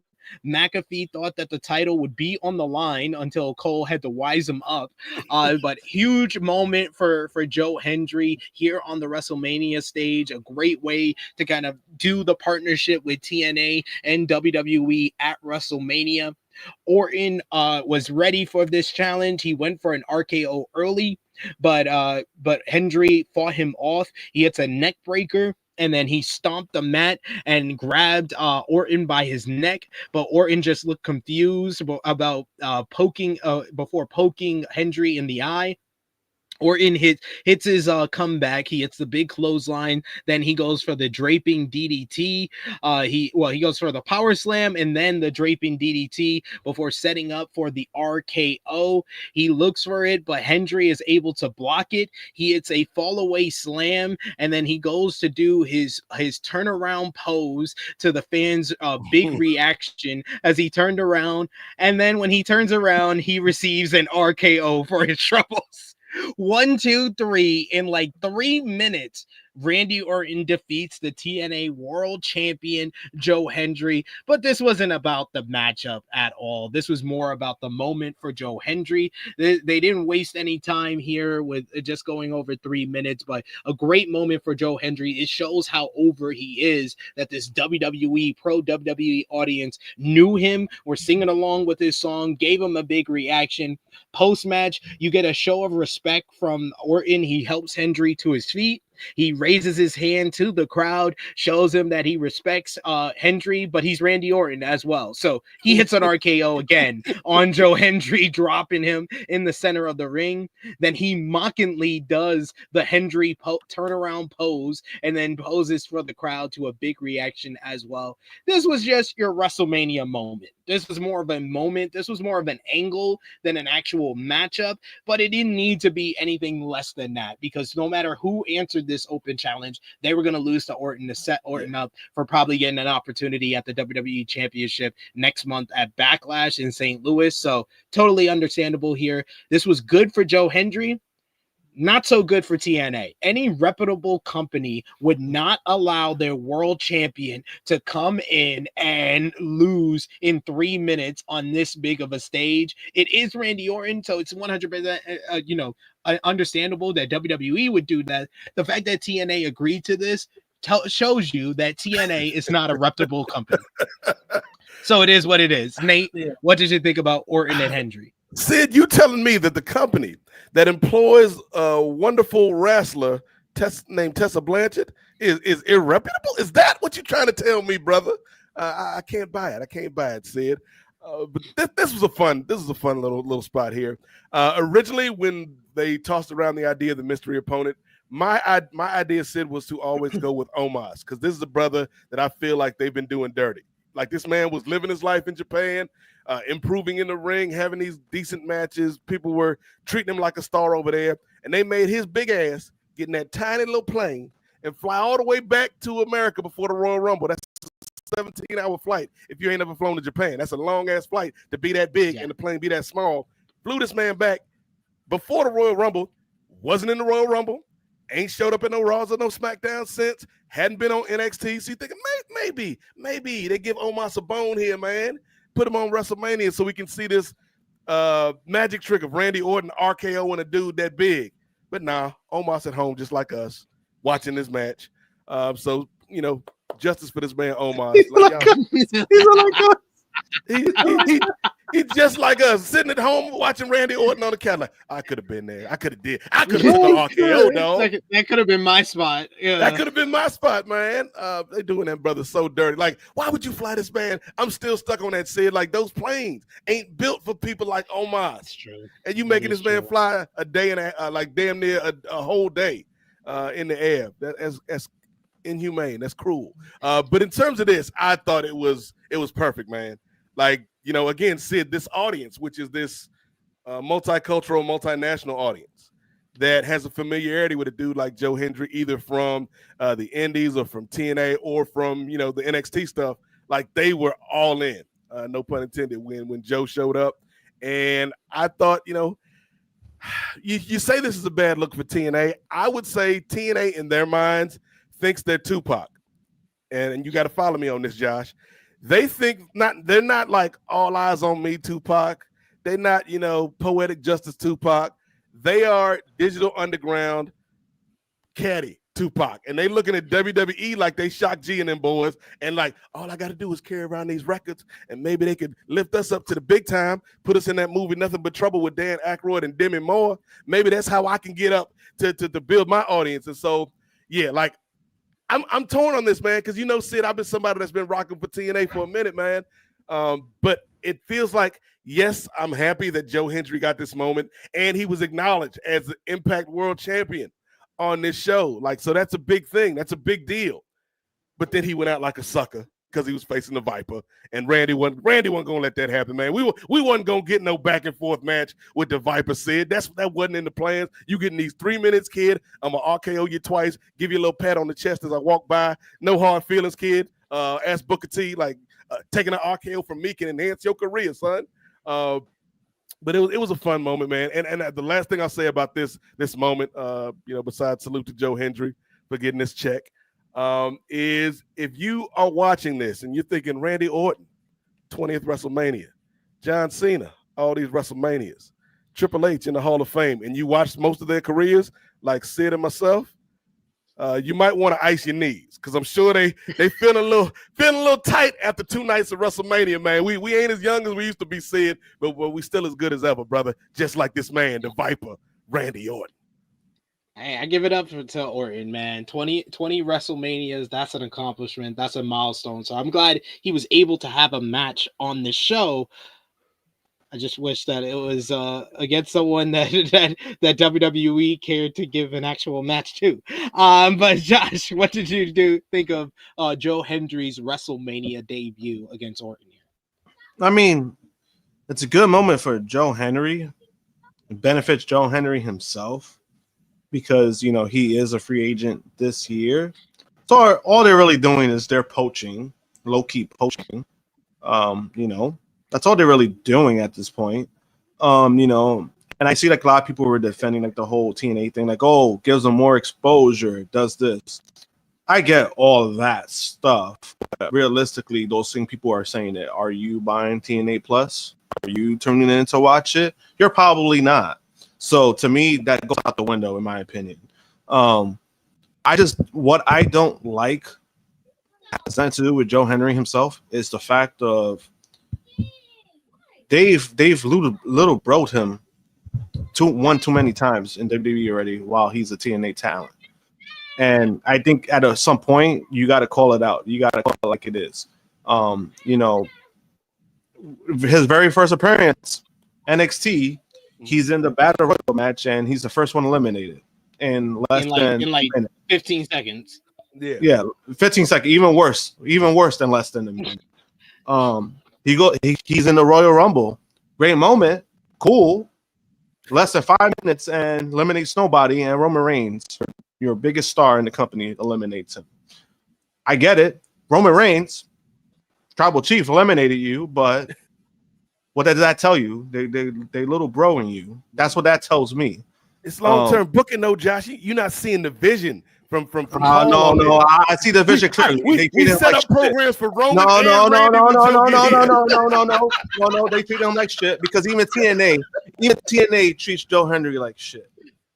Yes. Even TNA treats Joe Hendry like shit. Yeah, they have not booked his title run well at all.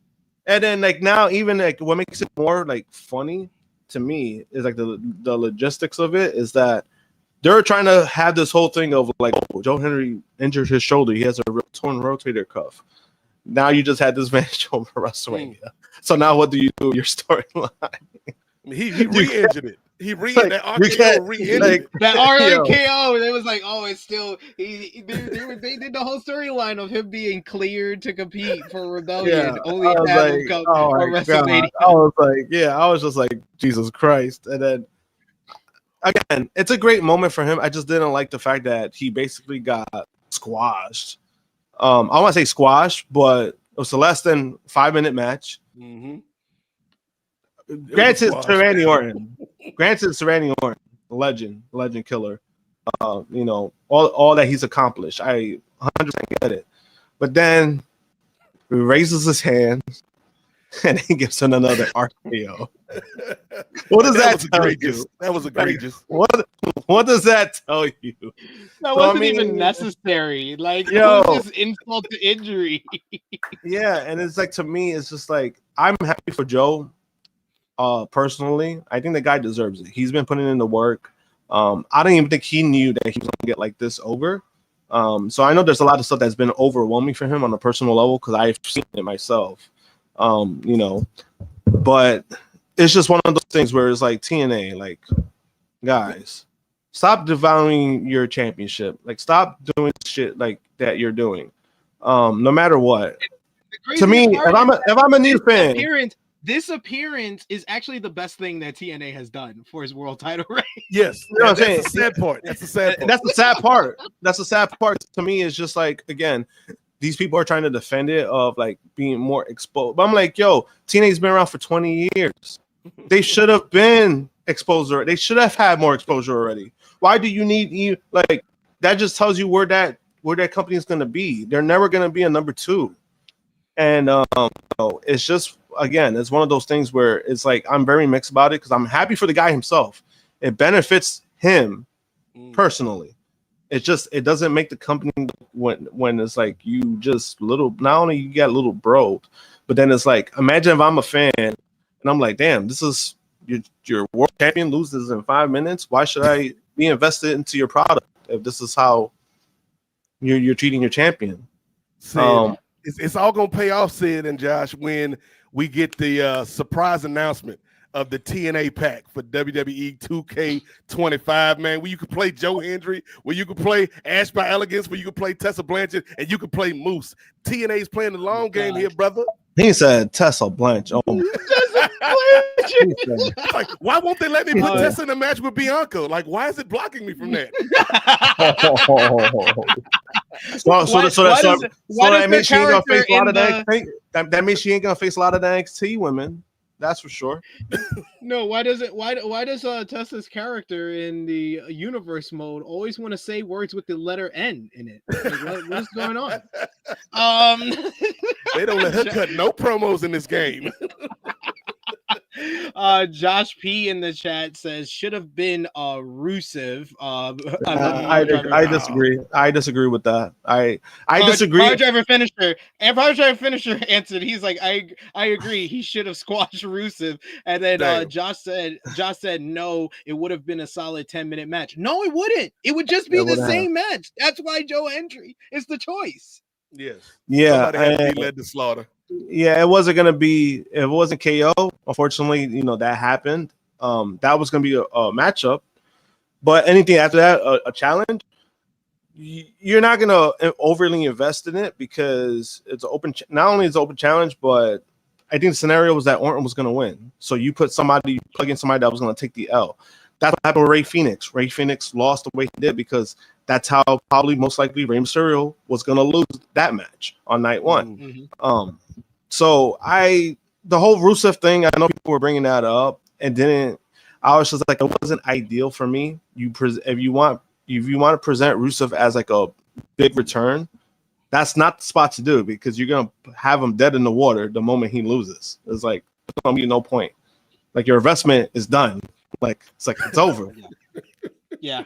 You're re-signing him to a big money deal. You want to do something with him. You're not going to just have him and this is a last minute thing. You're not just going to have him in here where whoever, like I said before, whoever accepted this challenge was going to lose because they're setting up Orton to be the challenger for the WWE title at Backlash. Mm-hmm. Yeah. And then Joe was already there. He was there for WWE World. So he was available, and TNA took the opportunity because, again, they see it as like a big exposing situation where it's like, oh shit, we could have our world title on a WrestleMania card. Like, So all those stuff I get, like I completely understand it. It's just the way they went about it. They really should have put the title on the line, though. That would have been hilarious. Just Randy Orton, your new TNA champion, because then that means Randy got to come back and defend on our show. Yep, the TNA should have tried to work that into the deal. Like, let's put the TNA World Title. It would have surprised me if they would have. Honestly, I think TNA would have bent over backwards for that. I think they would have done it. Absolutely, they would have. They easily would have done it. Let me get a real star on our TNA shows. But yeah, this was what it was. And it was reported by John Alba of the Takedown on SI that this was basically a make good by WWE because Joe Hendry was in fact supposed to be on that Scotland Monday Night Raw. He was actually in town for the concert with Mark Henry that day. He confirmed that with me in an interview for WrestleTalk.com. And it's funny because Nick Khan says, oh yeah, we always are about, global expansion. Like when we were in Scotland, we had Joe Hendry on the show, and Jeremy Lambert on Fightful was like, no, you didn't. No, you didn't. It's like, that didn't happen. He must have thought it happened because he don't watch the product. He's there. Just Nick Khan ain't watching this product. So fun. I will say though, Sid, like as much kind of nitpicks as we had with this match, even to this point of the night, like this is still a great night. Yeah. It was about the moment. Yeah, it was about the moment, exactly. And it wasn't about the match. It wasn't a match. That's why I didn't even give it a rating. It's not about the match. It's about the moment for Joe Hendry. This man went from a viral sensation, a viral song, to the WrestleMania stage. He's a winner on this night. But I gave him a shirt too. He got a shirt. And that the RKO that he took after doing his pose, like you already know that's a meme. Somebody got that up already. Oh yeah, they already got it up. But this is when the show we get Logan Paul going one-on-one with the phenomenal AJ Styles next. Logan Paul got this big drone themed entrance where the drone went around the area. They did multiple camera cuts and multiple camera angles of his entrance, and then he caught the drone in midair when he got to the ring. So cool. Then we get AJ Styles. He comes out looking good in the all white. Early on, Logan tries a slingshot dive with Styles at ringside, but Styles catches him in the ring curtain and basically starts hammering away at Logan. Styles also drove him into the barricade right by Nick Khan and his kids. Paul gained the advantage by shoving AJ into the ring post, and then he finally went inside the ring and hits the dive to the outside. Paul then sent a drone in the air to film him as he hit a big frog splash, and he was choking AJ with the ring curtain for a bit. He does a big frog splash with the drone shot. They stayed on this drone shot way too long, in my opinion, but he's only able to get a 2 count. He hits an overbomb. He only gets a 2 count with that when AJ gets his hand on the ropes. Logan then hits a standing moonsault onto a standing AJ Styles.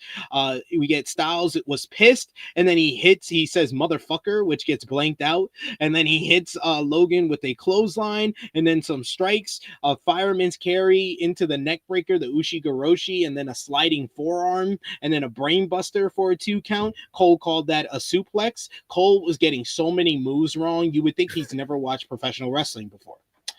Styles set up for the phenomenal forearm when Logan caught him and grabbed him off the ropes. He hits a rolling fireman's carry, which once again Cole calls a senton roll instead of a rolling fireman's carry or a Finley roll. Then he hits a lion salt for a 2 count. Paul avoids the Styles clash and he hits the buckshot lariat for a 2 count. I do love that McAfee called it the buckshot lariat. Styles ducked the right hand and hits a rack bomb. He then follows up. He goes for a springboard 450, but Paul gets his knees up. Paul goes and hits the Styles clash, but AJ rolls through. He then hits a Styles clash of his own, but he's not able to follow up. At this point, Paul's crony, Jeff, tries to get him the brass knuckles as he usually does in all of his matches, but Karrion Kross stops him and takes the brass knuckles away. Styles chucks the guy aside so he can go back to his seat as Kross pleads with AJ to use the brass knuckles, but AJ decides not to. He throws them away and then punches Kross in the face for no reason, despite Kross helping him. AJ then goes for the phenomenal forearm, but Logan is able to duck it. He then hits him with the titanium punch, and then he follows up with the pulverizer. 1, 2, 3. Logan Paul beats AJ Styles basically clean. I was like, I don't think I've ever seen Logan Paul get this clean of a win. Yes, AJ was distracted by one of Logan's guys and Karrion Kross at ringside, but he didn't need to be. Kross took care of the guy. All you had to do was focus on Logan Paul. So this was AJ Styles being stupid, not being distracted, being stupid and getting involved in something he didn't need to get involved in, and Logan Paul beat him clean. This fucking sucked. This is the second longest matchup on this goddamn card. This got 3 more minutes than the fucking opener. This fucking sucked. I mean, like, in ring, technically, it was fine. It was solid even. But just the booking of the finish just made me hate this shit so much. I was like, this was such a bad indictment of TNA that you had the TNA World Champion lose in 3 minutes, followed by the TNA fucking GOAT becomes the first guy in forever to lose to Logan Paul clean. I'll be fair to the matchup. Fair, and I'll give it 2 3/4 stars. Nate, if this was a movie in the 80s, Sid, this would be the point of the show where we'd hear the record scratch. So I bet you're wondering how we got here, because this is where the show fell off the rails for me, man. And it's no disrespect to AJ, who, like you said, is the TNA GOAT, man, one of my favorite wrestlers of all time. It's not even a disrespect to Logan Paul, who is a terrible human being, but he's a damn good sports entertainer. But I think there's a couple things that didn't work for me in this match. You know, it's kind of fitting that Logan's entrance featured the drone, because this match just kind of droned on. Like, there was no like spike of excitement. Like, they didn't really change gears at all in this match. You know, we knew Logan was going to have some type of interference, whether it was Jeff or one of his streaming minions. You know, that always show up at these things. I think the issue for me is from a story perspective, even as much as a match perspective, because the story they were trying to tell in this match is, if Logan Paul wins, Josh, then that's a stain on the community of real wrestlers, quote unquote, even though this dude been here for like 2 years and he's still down with y'all. It's also like, how many matches for the fate of wrestling can we have in one weekend, Sid? Because that was the theme of the men's triple threat. That was the theme of this match, and it's the theme of the main event. Like, is everybody fighting for the soul of wrestling in Las Vegas this weekend? So the story never hit for me. Like, Karrion Kross, what are you doing here, man? Get out of here, man. But yeah, just it was so disappointing, man, because we don't know how many of these WrestleMania matches AJ's got left on his bump card, Sid.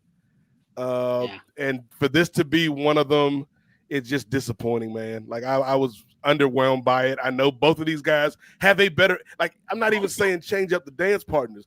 I know those two have a better match in them. We just didn't get it on the biggest stage. So yeah, I was underwhelmed, and this is where the night kind of started to dip for me, and you could tell the crowd wasn't really invested in this one either.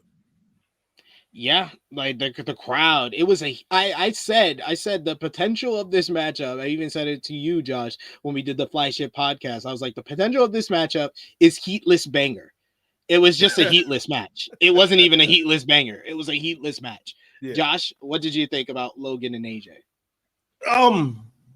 Like I said last night we were watching, where I was like, the match wasn't great. I don't think it was terrible, but like, I could have gotten that. Like I said, I could have gotten that on SmackDown.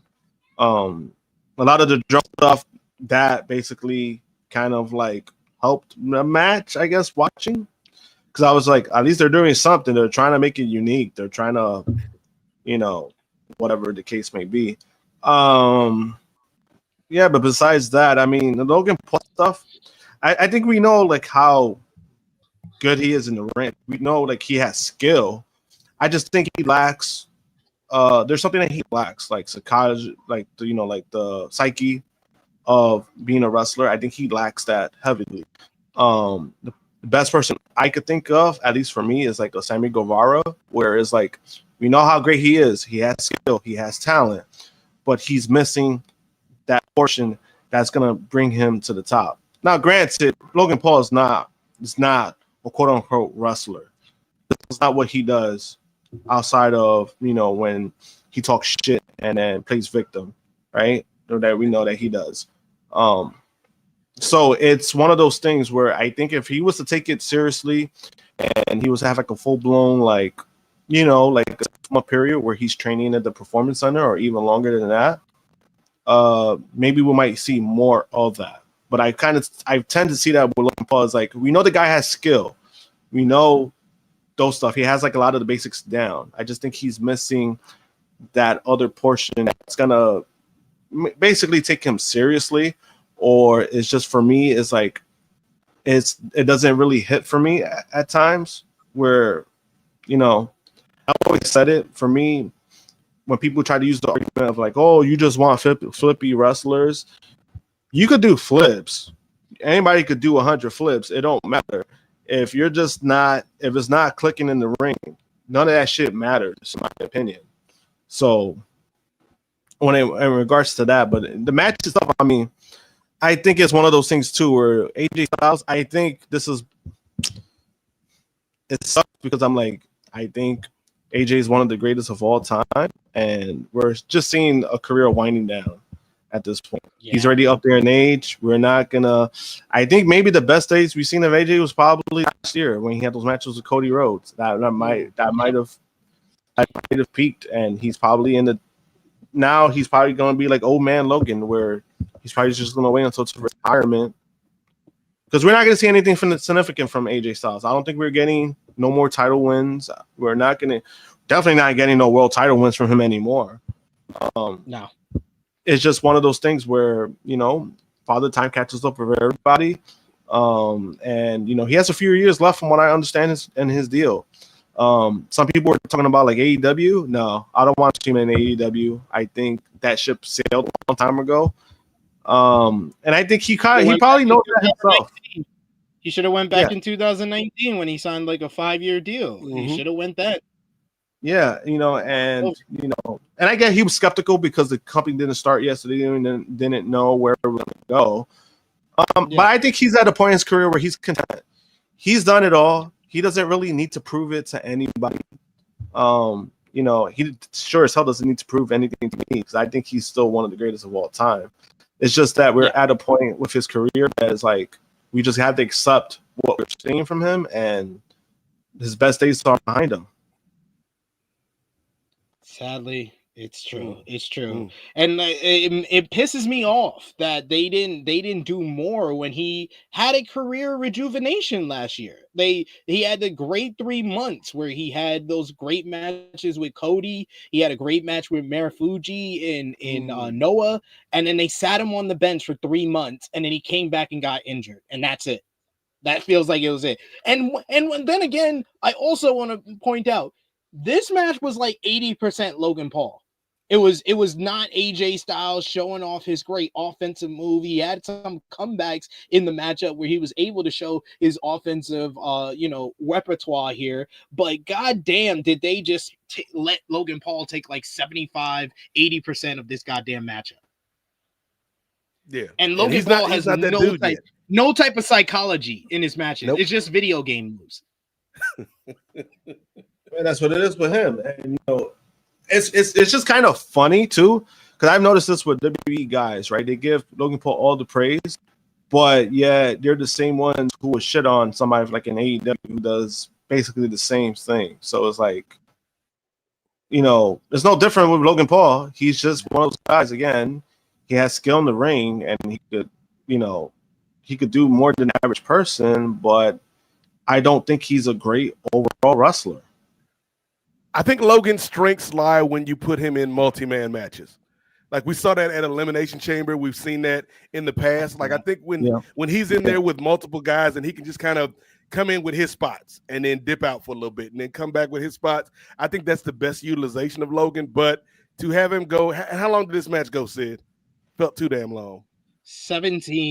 Over 17 minutes. It went nearly 18 minutes. Come on, Paul. Yeah. Come on. What are you doing, man? Putting this man in here. Like, we know AJ is the GOAT, but AJ ain't no damn miracle worker. Man. Ray Phoenix got 8 minutes. And Logan Paul got 17. Oh. Yeah, like this match was way too long. The crowd wasn't into it. And yeah, Logan won, but what did he gain from this victory? Like, I feel like he's in the same spot he was when he walked into WrestleMania. Yeah, nothing. Nothing. He ain't getting nothing. And that's all it's gonna be. Like, and that's all it's gonna be. All Logan is right now is he's probably gonna be Jey Uso challenger number 1. That's all they probably set up with this victory here. That's the only thing. And even so, it's just like, damn, you beat AJ Styles to get a world title match, a world championship match. All right, cool. Like the sad thing is, I could see them pulling the trigger and having him beat Jay. Something don't sit right with that for me. Yeah, right. But I do see that happening because they're making a big deal. I could totally see a world where Logan Paul is the one that beats Jey Uso for the title. Yeah, I could see that. It's about viral moments, right? Just like Karrion Kross went on his rant. It's about viral. They care about viral moments. Hey, keep your head up, AJ. Keep your head up, brother, man. Go down to Joe Hendry need an opponent, man. Go down to TNA. Get your title back, AJ. I think he's shown how much he feels about TNA. He don't give a damn about no TNA. Yeah. No. Yeah, well, I understand if anybody thought it was an okay match, it was a fine match. No one's saying it's a good match. That was my point in the chat yesterday. Same. That's what I was like. That's what I was. It was alright. Yeah. It was alright. It was fine. It was cool. No one says it's good. It's not a good match. Yeah, like, that's why I said. That's why I said what they were doing to me, Romeo and Top Guy JJ. They were gaslighting me. They were trying to act like they are right, that this was a good matchup, and I'm wrong. And I'm not part of the majority of what the majority of people that watched this matchup thought. But I'll move on. We get Vanessa Hutchinson is in the crowd. Rana Dagabati and Terrence Crawford and Quavo are all in the crowd to watch tonight's show. And then we get our WWE Women's Tag Team Championship matchup. Liv Morgan and Raquel Rodriguez. Liv Morgan, bless. We get them teaming up to defend the WWE Women's Tag Team Championships against WWE Women's Intercontinental Champion Lyra Valkyria and a mystery partner after the attack by Bayley on the pre-show of night 1. Lyra had to find a tag team partner, and it was none other than the man, Becky Lynch. Huge pop, big surprise for Becky Lynch to appear on this show. The crowd reacted in kind. Everybody was very happy to see Becky make a return. She embraced with Lyra outside of the ring before they got into the ring for this matchup. Morgan and Rodriguez played this up like she was the last person they wanted to see here after Liv has been bragging for months that she was the one that retired Becky Lynch. The heels quickly took control when Morgan shoved Valkyria off the top rope into a big boot by Raquel. We get Lyra. She almost made the high tag, but Morgan yanked her away and then punched Becky off the apron. Becky was pissed, but the referee wouldn't let her in. Lynch went after Morgan, but ran right into a big boot by Rodriguez. Lynch finally made the hot tag moments later, and she started running wild. She hit some big clotheslines on Liv, hitting both opponents with running forearms. She even bust out a Molly go round onto Rodriguez at one point before hitting Morgan with a Bexploder suplex. Lynch put Morgan in the disarmor, but Rodriguez broke it up. We get Liv hitting into the Oblivion onto Becky, but Lyra was able to break up the cover. Lyra then took out Rodriguez outside on the floor with the tornado DDT, and then Lynch followed up by hitting Liv with the manhandle slam. 1, 2, 3. Becky Lynch and Lyra Valkyria pick up the victory here to become your new WWE Women's Tag Team champions in just under 9 minutes here. So it was good to see Becky Lynch. The crowd was less enthused than I thought they would be during the matchup, but perhaps they were just getting ready for the main event. But a good reaction for Becky Lynch to come out here and be the surprise opponent. But the match itself was just kind of standard tag team match, a standard WWE tag team matchup. It was okay. It's the best I can say about this one. I gave it 2.5 stars. What did you think about this one, Nate? Definitely I'll be right back. I'm just gonna reboot my internet real quick, but it definitely was a step up from the previous match with Logan and AJ. I think Becky was a great surprise. And it's funny, man. These wrestlers, man, you can't trust nothing these folks say, because 2 days ago, Josh, she was like, "Oh yeah, I'm enjoying time, at home with my baby," and that WrestleMania check came a call, and she was like, "Hey, mama got to go to work. Like, like mama and daddy gonna be at work. You can stay with Uncle Bonnie, Aunt Bonnie, because we got to make this paper." But yeah, this was not the greatest match, but it was good to see Becky back. I had a feeling that it was going to be Becky once they said, Bayley wasn't going to be in this match, and it actually is a better match to me than Bayley being in it. Like, I think that's an improvement, and it's no shade to Bayley. I just don't know what the hell the Bayley character is right now. I don't know if they know who the hell the Bayley character is. Sid mentioned earlier, Liv out here on these streets, but I have to give a tip of the cap to Raquel. I love me some Nia Jackson. I feel like Raquel is in that same stratosphere, if you will.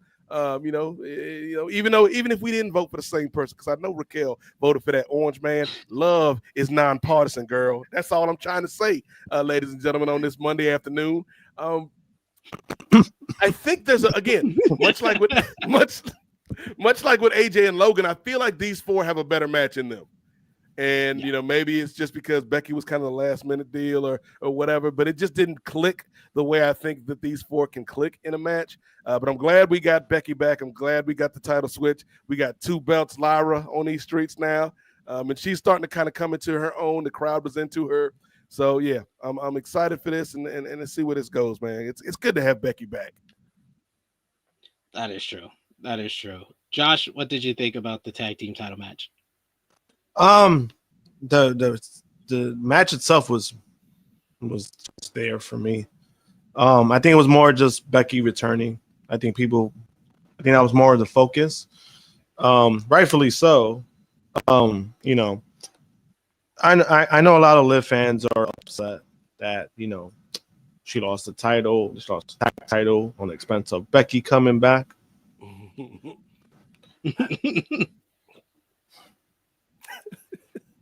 And that aspect, I love it. They fucking deserve it. You saw how she was complaining on the side of the ring. She was crying already. Oh, this is not fair. Hey, if Liv was great, she would have won the match. But guess what? She fucking lost. Yo, Josh just went ham on y'all Liv Morgan fans. Y'all Liv defenders.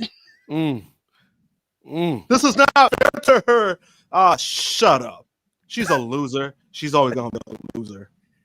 Damn. I love it. I respect it. I respect it a lot. The Liv Morgan community is going to be very upset with this podcast, but so be it.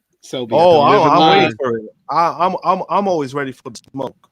I'm always ready for the smoke. I don't give a fuck. The smoke from the Liv Morgan community. We got LeVay with a super chat donation. Thank you so much, LeVay, for the support. He says, WWE, we lie, we cheat, we steal. Yeah. yeah, it's kind of what they are. But kind of what WWE is nowadays, and but I think that was for Dominic Mysterio, which is also fair. And then we also got a super chat donation once again from the brother Chuck Berries. Thank you so much, Chuck Berries, for this big super chat donation. Appreciate you for that. He says, SP3, I know that I spoke my piece on Thursday, but I'm at the point where I hope that Bayley at least considers leaving WWE, because she deserves so much better, in my opinion. Hashtag justice for Bayley. Hashtag underappreciated. The unfortunate thing for you, Chuck Berries, with this thought in mind, is that Sean Rossap did confirm on the Fightful WrestleMania Night 2 post show that Bayley re-signed with WWE in like 2023, 2024. So she's got at least 3 to 5 years on that deal. So any luck of her leaving and finding a fresh start somewhere else, it's gonna have to wait, unfortunately. Yeah, it's sad. And I feel like that, yeah, like we said earlier, Josh, I feel like that kind of left a sour taste in my mouth in regards to being as happy as I could have been about Becky Lynch returning. She looked good. She got a big pop, and of course she's going to get a big pop. She's one of the biggest female stars ever, but the way they did Bayley just makes me feel bad overall about this whole thing. Yeah, and that's what I was saying yesterday too, where I was just like, the unfortunate side of things, it's, with Becky Lynch, we know how great she is. It's just now the perception of people think that she's Becky Hogan. And last night was no different. People were saying that. They think she has something to do with that. And I made a joke yesterday where I was like, she probably said, like, this is not going to work for me, lad. But, it's unfortunate. It's not going to work for me, bruv. Hey, there's levels when it comes to these horsewomen, man. Charlotte and Becky, they on a certain level, and Mercedes and Bayley was on a different level, unfortunately. Yeah, it does suck. It does suck. And I saw people in the chat that was like, this could have been, Bayley and Lyra losing, and then Becky comes out to make the save. But I mean, no, that's not where WWE views Bayley. They this was kind of disrespectful to me overall. I do think that it is disrespectful for what they did to Bayley. Old Nutty says, yeah, Bayley is stuck in WWE for several years, unfortunately. Stop asking for an AEW switch. I wish, but not happening. Yeah, it's just, you're just getting your hopes up for no reason, basically, at this point. Yeah, and I said it. I think I said it yesterday too, where I was just like, no, I think she signed a new contract recently, so I was technically right, and I was just like, it's unless she gets a release, which is not going to happen. It's not happening anytime soon if it ever does. I don't see it happening because I think she's, for the most part, I think she's pretty loyal to them. Yeah. We know how she feels, so I'm not going to assume like she's upset or whatever the case may be. I truly don't know how she feels. The only thing I know is that she likes working there. Maybe her views has changed over time. We don't know. So I'm not going to get into that when it comes to what she should do or not do. Yeah. We got Christopher Kidd, who says Bayley was hired as a babysitter since she ain't getting a match check. I said it on yesterday's review of night 1. She got her one last ride in the sunset last year when she won the Royal Rumble and won WrestleMania, and now they're basically putting her in her place and being like, you're our new Natalya. That's how it feels. And then Natalya sitting over there looking like, well, what does that make me? I just re-signed. Why did I do that? But like, there's an opening on WWE Speed for you, kid. Hey there, kiddo. You'll be fine. You got years left. You got years with us. You'll be fine. Don't worry. But we get up next. Stone Cold Steve Austin is here. He drives around in an ATV around ringside. He crashed into a barricade by accident. He laughed it off, but a woman in the front row was not happy as she fell back into her seat where he collided with the barricade. He checked on her, but she still did not look happy at all. Nick Khan had to go over to the lady and try to work it all out to try to avoid a lawsuit. Austin announced a sold-out crowd of 63,226. Yes, WWE was somehow able to get 2,000 more fans in than yesterday, which was a sellout. How does that work? He wasn't sure that number was right, so he started counting out individual fans, but gave up around 18. He also announced a two-night attendance of 124,693. As Austin drank some beers, we did see Nick Khan checking on the fan in the front row. Austin left the ring, checked on the fan one more time again, and then left out. Man, this turned out to be a mess. This turned out to be the wrong decision because Austin had probably a beer or two before he jumped on the ATV.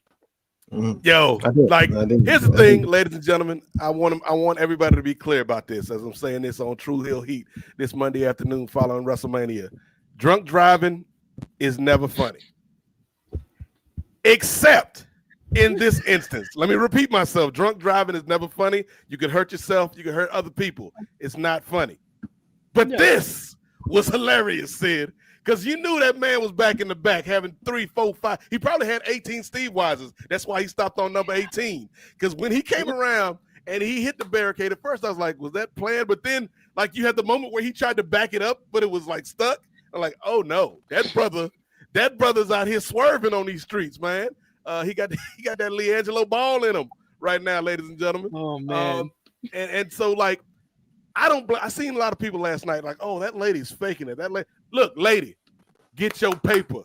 I would have did the same thing. I'd have looked like Ezel and Friday said, oh, my neck, my back, my neck and my back. My neck and my back. I need a backiotomy.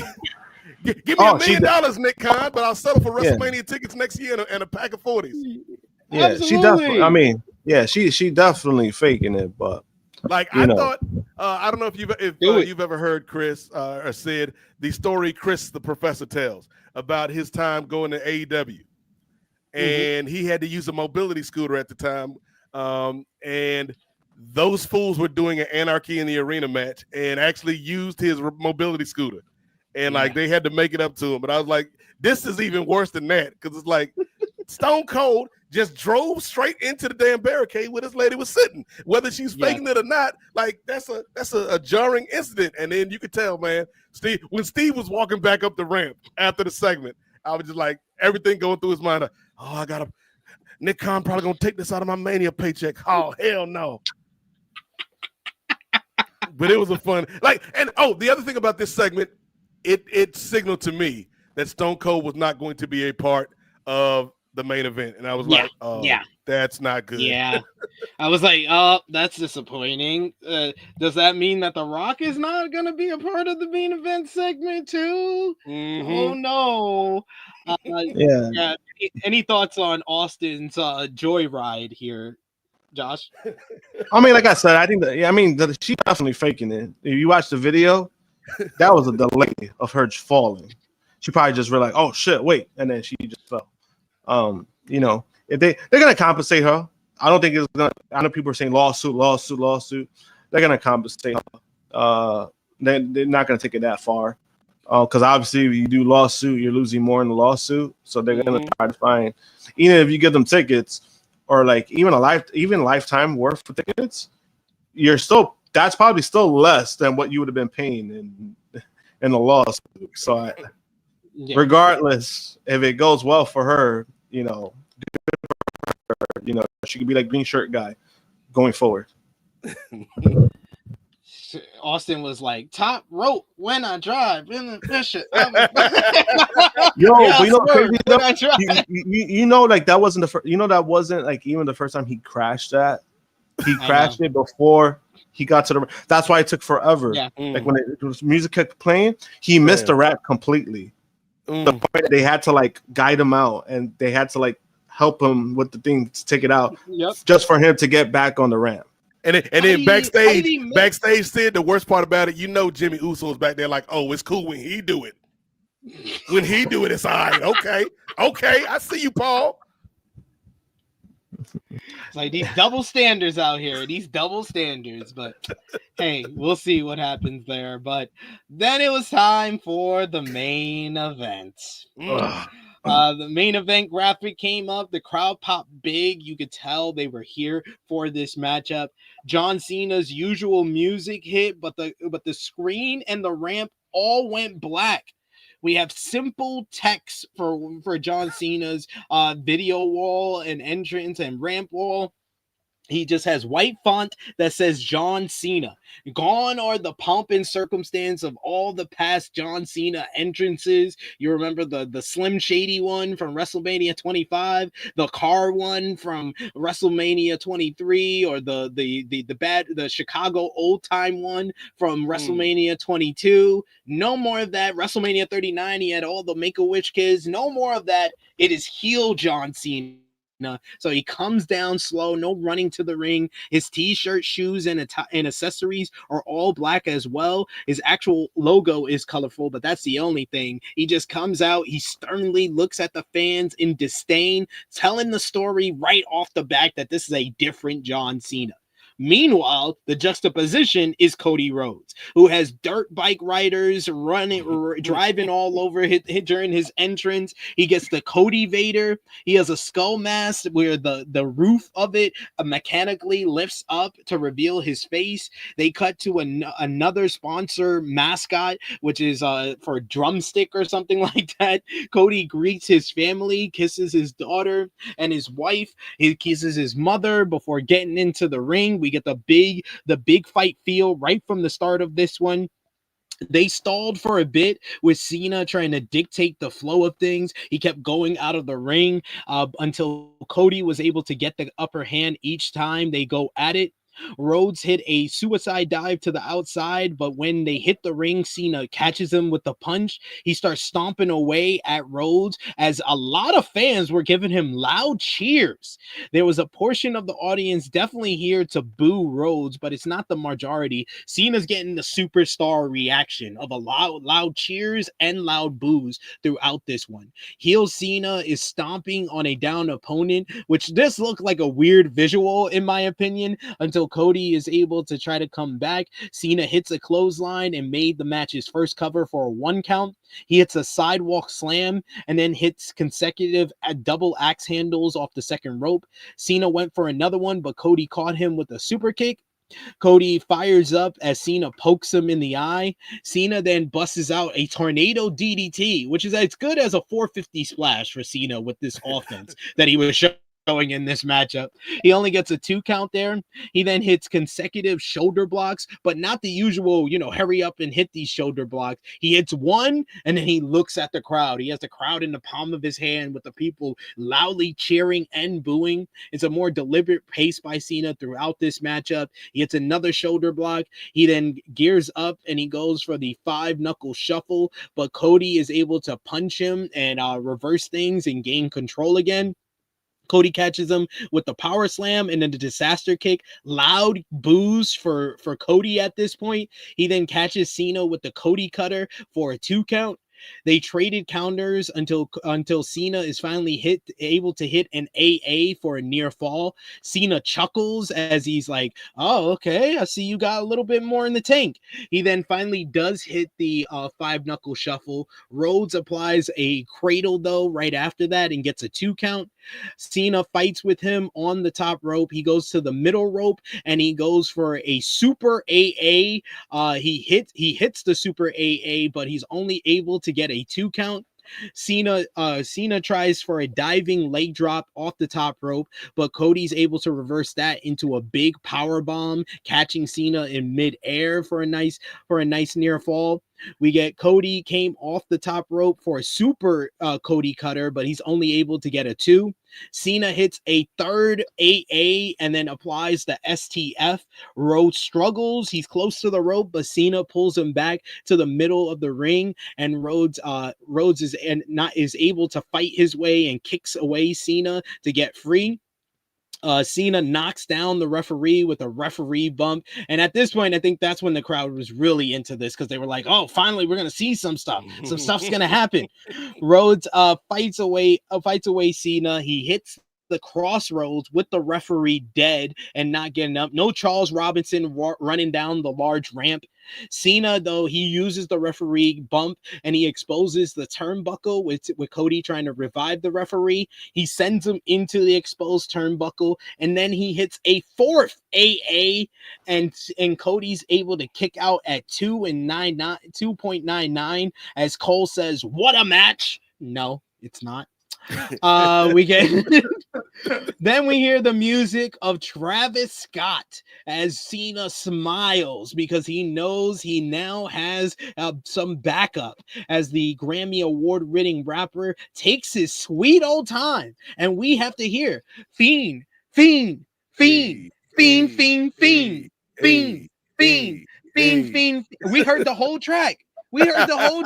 This dude took so long to come down to the ring. He stopped on the stage, making you believe that maybe this guy, Dwayne, is going to show up. But no, it's just Travis Scott.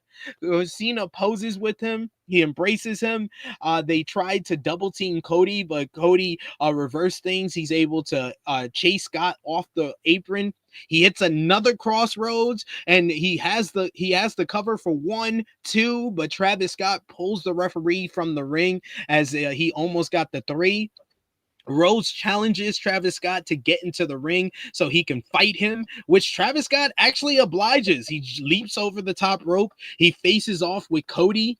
Scott goes to try to slap Cody once again, but Cody stops him and then hits the crossroads on him to lay him out. Takes forever for him to kick him out of the ring. Cena tries to use the WWE Championship as a weapon, but Cody's able to stop him. He yanks away the title and threatens to use it, but Cena begs him off and actually stops Cody. Cody falls for it, and he's like so conflicted. He's like, what should I do? What should I do? He looks like he's about to throw the title down, but Cena low blows him, kicks him in the balls. He then picks up the WWE Championship. He blasts Cody in the head with it, covers him. 1, 2, 3. John Cena is your new undisputed WWE champion. He makes history, becoming a 17-time world champion, passing Ric Flair for the most title reigns in wrestling history. Cole tried to tell us that Cena was the greatest of all time, and there was no debating that anymore. Wade Barrett, who is normally the heel announcer, called Cena a piece of garbage for the way that he just won that matchup. The fireworks go off. Cody is in despair on the ramp. Cena poses as they get a big number 17 on the big screen. Cena gets his arm raised and poses with Travis Scott as Cena is left in the ring, your new champion, and the wrestling world doesn't know what's about to happen as John Cena has his quest to ruin pro wrestling in his hands as the new WWE champion.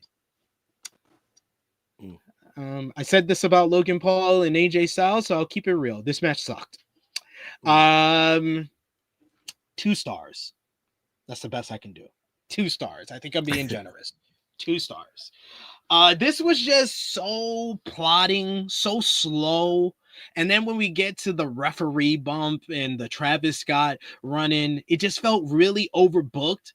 Travis Scott really, all he did was pull the referee out of the ring. It was effective in the way that this was basically booked like a 1997 Hollywood Hogan world title matchup. And that the N.W.A is going to get involved. It's the same way that Hollywood Hogan won his first world title after he joined the N.W.A at Hog Wild 1996. That's how he beat the Giant. He hit him in the head with the World Heavyweight Championship. But it's 2025. this had no reason to be as slow and plodding as it was. And then when we get to the crescendo, it just felt so flat and lackluster. The crowd was the best part of this matchup. It was basically the best description that I saw for this matchup was from Jimmy Macaram, who watched it at like 3 a.m. Eastern time. And he messaged me and he says, this is like Rock versus Hogan, except with not as hot of a crowd. And if Hogan would have committed to being the heel. So you don't get the fun change of dynamic of Rock turning into the heel because he was embracing the crowd reaction. This didn't embrace the crowd reaction because the crowds were more into seeing Cena win this one, and they wanted to boo Cody for most of this. So, and then the finish is the worst booking of Cody Rhodes as a babyface since he returned to WWE. They made him look like a chump. They totally forgot all the character development that he had in the Kevin Owens feud. And then we just got this letdown of a main event. Nate, what did you think about the main event of WrestleMania 41?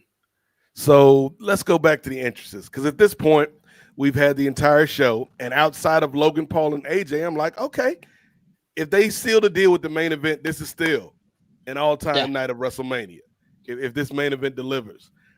So we get the entrances. You know, you get Cena coming out in the plain Jane, color scheme looking like the Brooklyn Nets. I'm like, okay, I get it. I get you. Okay.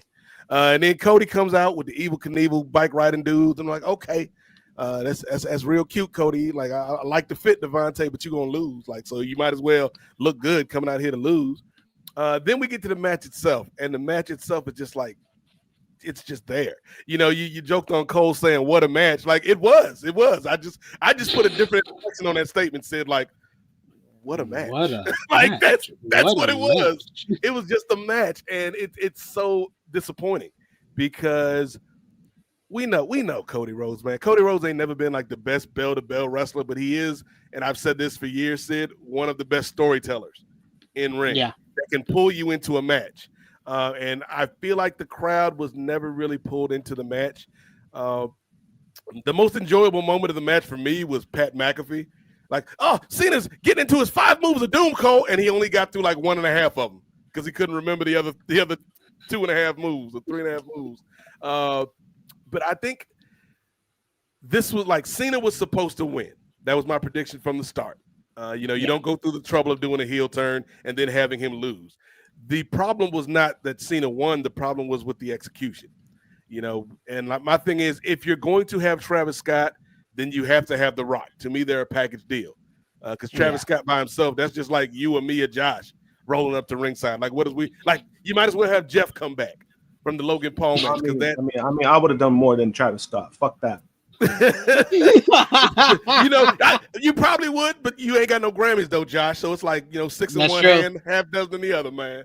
It's true. It's true. I'll give him that. It's true. We could probably come up with a track though. We're gonna come up with a track to be next year's WrestleMania theme song, and that way we could be in the main event, fellas. All we have to do is say the same word a bunch of times with a hot beat. Just on a hot beat. Fiend. And that's all I'm gonna do. I'm gonna be the hype man in the back. Hey. But I think when you look at what they were trying to do, Sid, which is we want to come out of this match with John Cena as the heel giving you these questions. And I never really thought about it until I was watching a few reaction shows last night. And it's like, what if WrestleMania Night 2 was when they did the heel turn versus elimination? Exactly. I did think that as well. Like, I think that would have left us with a better taste in our mouth, even if the match was bad. Like, you could have been like, okay, the match wasn't hitting, but that post match, I'm intrigued. I want to see what happens. And now it's just like, like Cena is the champ, and it just like it didn't get me hooked or hyped for a rematch. You know what I mean? Like, if you're gonna give me more of that, I don't want that. And so, like The Rock needed to be there. There needed to be some smoke and mirrors. And then, like you said, the final point, they made Cody look like an idiot, man. Because, like, come on, man. We seen what you did with Kevin Owens. We seen that fire you had when you told The Rock to go F himself. And now you having a crisis? Because what's the worst that could happen if you hit this man with the championship belt, Cody? You get disqualified and you get to go home with your damn belt, dog. Exactly. It made no this sense. is a good comparison. This is Cody pulled the kendo stick spot from Bailey and Alexa in 2017. Now you don't know how to use a fucking weapon. Come on, Dusty taught you better than that, Cody. Come on, Devontae. Oh man, so disappointing. And yeah, The Rock is really like I don't want to put all the blame on The Rock though. And I think maybe yeah, the match would have been a lot more effective if you had the heel turn at the end, but we also have to come to the realization it has been 4 years since we've seen a good to great singles match from John Cena. He said it himself. He's considerably a step slower than he used to be. And his last great matchup was against Roman Reigns at SummerSlam 2021. And that was off of like a year on hiatus before that. So yeah, I think it is what it is with John Cena at this point. This is, but if you know that, Sid, and I agree with that. But if you know that, then you need to work and match around what Cena can do right now. You know what I mean? Like we saw in AEW. This man Sting, one of my favorite wrestlers of all time, 60-something years old. They didn't have Sting go out here and try to do a full 20-minute one-on-one match. They put the smoke and mirrors up there. And so, like, if you know Cena can't go to that level of what is acceptable for a main event in 2025, then help him out. Put some smoke and mirrors in there. Distract us so that way we still have a satisfying conclusion. Yeah. Josh, what did you think about Cena and Cody? I mean, like I said earlier, it was a 2-pack of ass, and I still stand by that.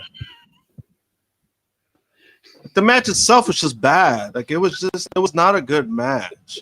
And for me, like what Nate said, it's not about the result. It's not about Cena winning, because I had Cena winning. I even said, hey, you need to solidify this heel turn. So he needs to win.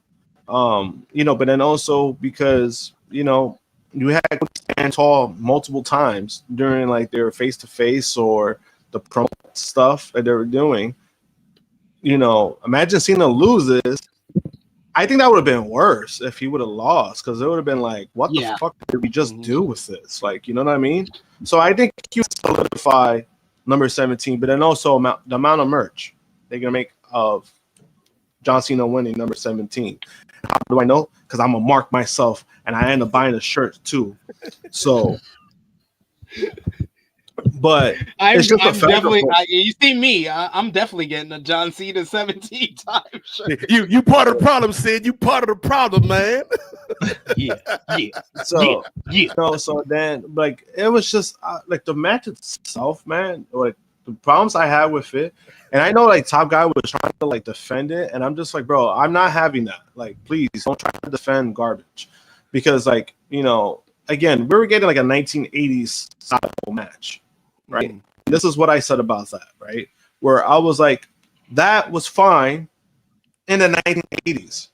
That doesn't work in 2025. Like, no matter what, like you could appreciate what they did, or like you could like matches back in the day, but guess what? That worked for that time. We're in 2025. I shouldn't be seeing the basic shit that John Cena was doing. He was doing he was doing the what is that shit from the top rope, from the second rope? He was double axe handle. Double axe handle. He was doing that. Who still does that? It's effective though. If you was in a street fight and somebody jumped off a curb and hit you with a double axe handle, that's impactful. I don't know. It depends, because you got like arthritis or something, that shit ain't gonna work. But but it's just the fact that it was like the match was not good. Like even, and that's why I was like, when people were trying to blame The Rock, and I've been critical on The Rock because fuck Dwayne, but it's the fact that even without Dwayne, the match was bad. You can't. He wasn't gonna add to that, to like how bad it was, the quality. Like he's not gonna add to that. You know what I mean? So like even if he wasn't there, the match still could have been better. That was the problem. That was the issue that I was having. And Travis Scott coming out, it was just like they were trying to make it a big deal, but I'm just like look at this little punk. Like, what's he gonna do? Like, and then he took the crossroads, which was it was fine. But then after that, it was just like then we got like, you know, Cody is like conflicted, fucking Cena using his acting skills, being like, you know, trying to convince him, and it worked. Cody being conflicted, goes against it, gets hit in the dick, then gets hit with the belt, and then 1, 2, 3. Yo, he hit him with that. That's what we got. That's what we got. Was it the first Spider-Man Sid with Willem Dafoe, like yes, the front, like, oh Peter, don't hurt me, Peter, and then stabbed him. Same thing. Like what the that fuck? Goblin mask on. And it's kind of crazy that we had in the two main events we had 3 dick hits. Like that's kind of crazy to me. Yes. Yeah, like that's how Mania went. 3 dick hits. Like, what does that tell you? That Heyman dick hit, like he revolutionized the dick hit though, with the vertical and then the horizontal. Like he was a little. I don't know. He was a little too into it when he did his terrains. Like he did terrains. It was like he enjoyed it. So he did it to Phil. But Annika makes a good point. She says, now we got to worry about Cena versus Orton, slow. Cena versus Roman, slow as hell. Cena versus Punk, slow as hell, trying not to get hurt. Yeah, like, yeah, these matches that I was looking forward to prior to this matchup, I'm now like, yeah, I'm more worried about the honestly, build. Out of those matches, I'll be more worried about Cena versus Roman, to be honest. Like within those, because Orton could still go. And I think he proved that last year with Gunther. Like I think if you give him like a right direction, that match, I think he still could go. It's just that with Reigns, we've seen Reigns. I don't know if better for worse or on purpose. You know, he has taken a step back with his matches. He doesn't start going until like 10 minutes. So imagine you're working with Cena, who didn't go at all. He didn't even go to 1 gear last night. Imagine that. Like, that's not good. Like, that's, and I'm like, and even when I was watching, I'm just like, yo, like, if this is what we're getting from Cena going forward, like, oh, like that, this is gonna be rough. The real winner in all of this is Cody Rhodes, because y'all appreciate that man so much more now for his title defenses. Like, damn, Cody looked like Kurt Angle now compared to this man John Cena on these streets. Yeah, you know, and it's just like, I don't know. It's one of those things where it's like, I saw everybody obviously they were excited that Cena won number 17 and stuff. I'm just not feeling the way that it happened, and I'm just like, it just feels kind of dirty. You know what I mean? Like, it's just like, kind of like you got like that money that you were waiting for, and then you realize it was like, oh fuck, I got blood money. Like I don't feel that good about it now. Paul that's how I feel about it. Spins. Yeah, like that's how this was like a Temu version of Rock versus Hogan, because the crowd was the best part of this match. Crowd was the best part. Yeah, and then even with Hogan and The Rock, that wasn't a great match, but at least within that time, like that they did it. It's passable. Like you could deal with it. It's passable. In 2025, that doesn't fly. Why? Because guys have gotten more athletic. Things have gotten better in ring work.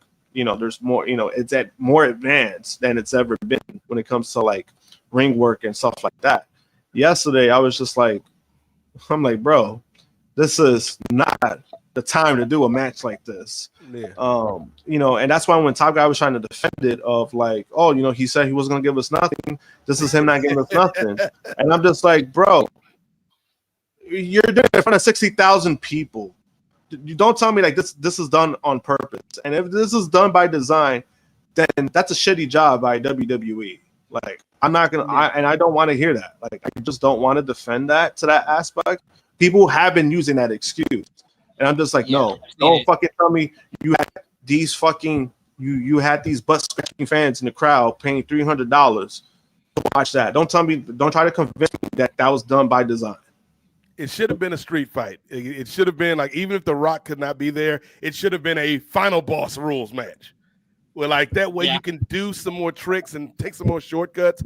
If this is the John Cena that we're gonna get, and I'm putting this primarily on Cena, you know, and the booking team. Because if you know this is what this guy can do, you have to set him up in the best position. And to have him go out there and for the most part have a straight up 20-minute match with Cody Rhodes, that didn't do him any favors. It didn't do Cody any favors. And ultimately, as we've said today, the audience. It didn't do the audience any favors besides the visual of Cena with the title.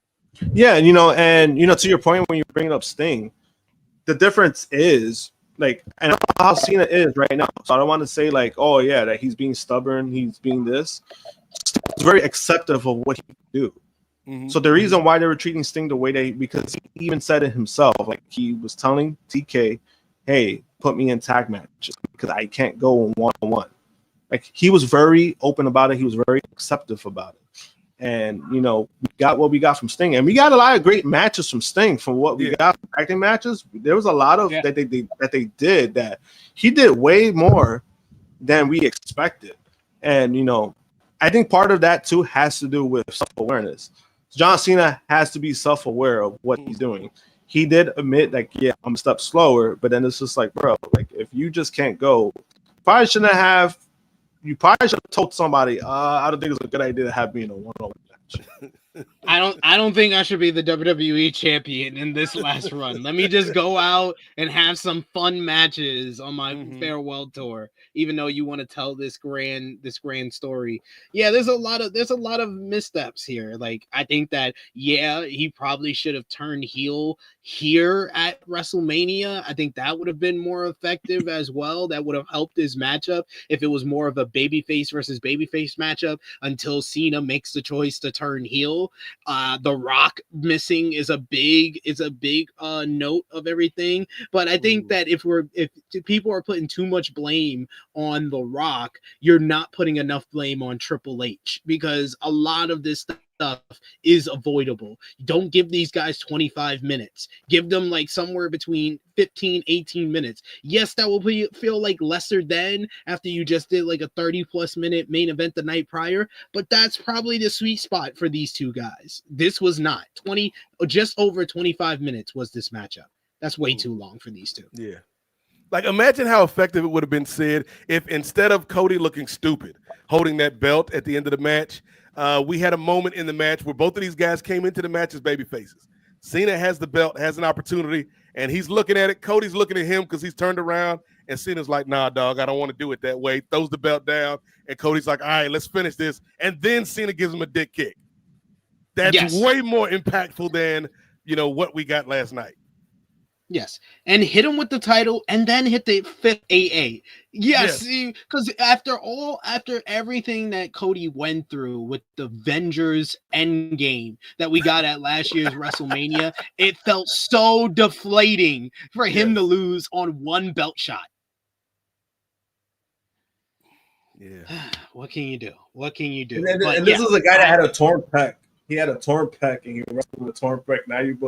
Now you want me to believe that one belt. In a Hell in a Cell.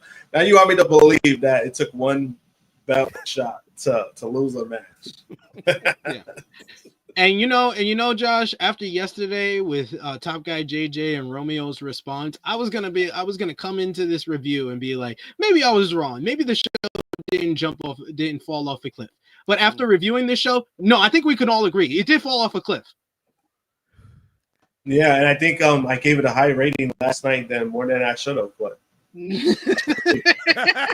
but this is why you're here, so you can give it a proper rating. So now when you're sober in the daylight, you can look back and like, oh no, I thought she was a 10, but she was really a 5. No, I see it in the daylight. No, it's not the same.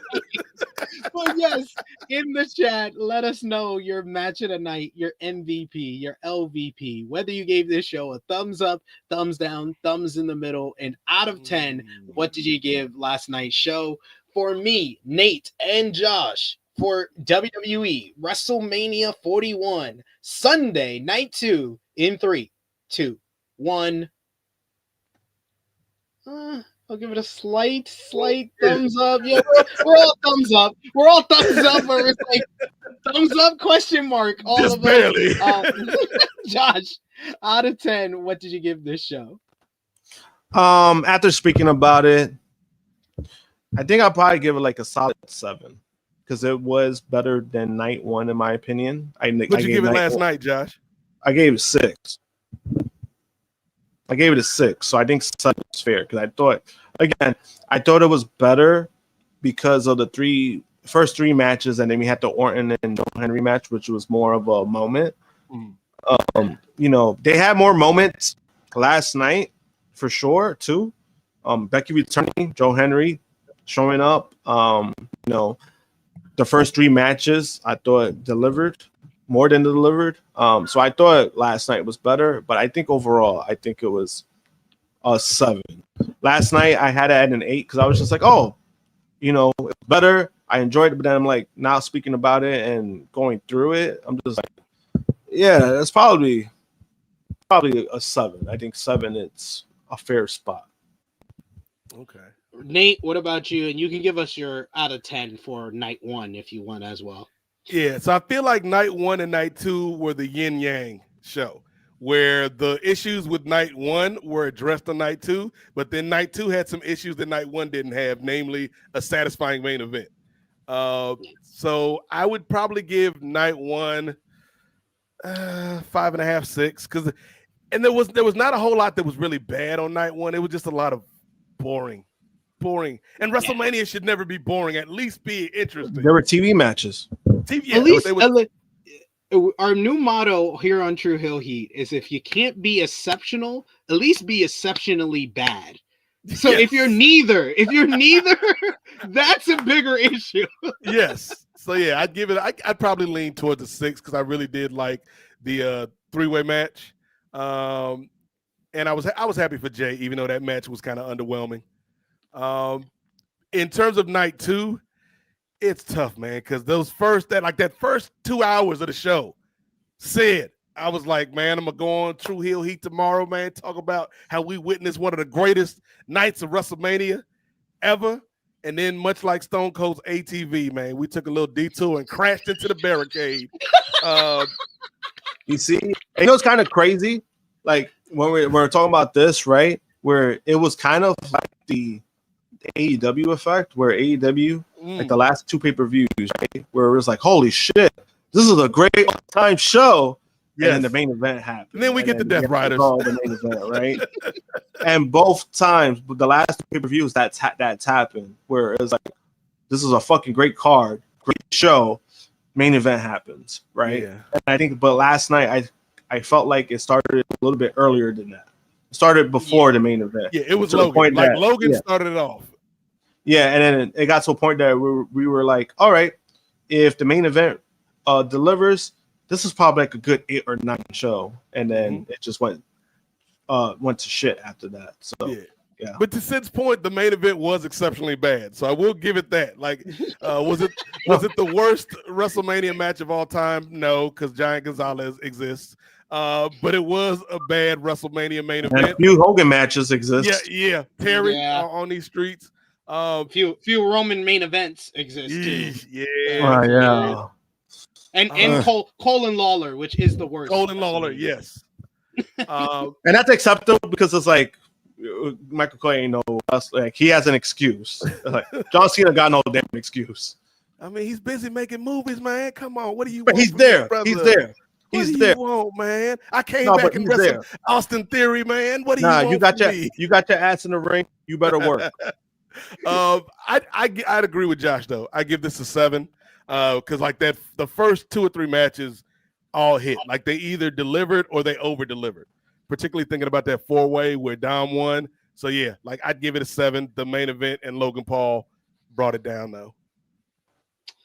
Fair. Yeah, I'm with you guys. I think we're going to make it unanimous. I'm going to give this show a 7 out of 10. I gave night 1 a 6.5 only because I think that it was ridiculously propped up by the Seth Rollins and Paul Heyman stuff, and the main event overall was really propped it up from a very mid show, even thumbs down show before that, until that main event made it at least a thumbs in the middle. But this show, yeah, it's a 7 because it was firmly in the thumbs up position through Randy Orton doing the Joe Hendry pose and everything. And then it just started to go down with Logan Paul and AJ Styles having a heatless matchup, the Becky Lynch return, not being as much of a happy moment as you would wish it would be because of what happened to Bayley, and the matchup wasn't nothing really. And then the main event just is really like it's nearing a thumbs in the middle how bad the main event is, but I'll at least give it a slight thumbs up. But yeah. So I give it a 7 out of 10. Match of the night, it's easy. It's the ladies. It's Io Sky versus Bianca Belair versus Rhea Ripley. One of the best openers in WrestleMania history. Josh? I agree. Same. Yeah, that was the match of the night. I would give honorable mention though to that 4-way, because it's one thing to if we already know, like we already knew with the ladies that match was gonna kill it. So like to be impressed by something is a rare thing in wrestling, and so I was really impressed by that 4-way. So that'd be the runner-up for me. Yep. Fair. Then I will give MVP for this show. I will give it to Io Sky and Dominic Mysterio. Okay. The two champions in those first 3 matches that delivered there. Nate, who's your MVP for the show? Bronze medal I'll give to Stone Cold on the ATV, because that just cracked me up so much. It reminded me of the Shane Snoop Dogg Miz thing, like from a few years ago, like just something that shouldn't work, but it made me laugh. Like that was Stone Cold on the ATV. Silver medal, I'm gonna give it to Io Sky for putting in that work, man. But gold medal, come on now. I'm talking about this man, LeBron Breaker, even in a losing effort. He like Jerry West. Jerry West lost the NBA Finals, but still was NBA Finals MVP because of his performance. This man, Bron Breaker, to me, raised his stock, even in a loss, said by how he performed last night. He was killer. He was killer. Josh, MVP. MVP, I'm with you. I'm gonna go with Io and Dominic. Io and Dominic, yeah. All right. So LVP for the show. I have I'll give a bronze medal and silver medal as well. Bronze medal, I will give that to John Cena for that mediocre performance. Silver medal, Triple H, because dude, this is your worst WrestleMania effort ever. But because Triple H is booking, he booked someone else to be the LVP and get the gold medal. It's Cody Rhodes. Damn. After a year long reign, that's how you lose, bro. You look like a fucking chump.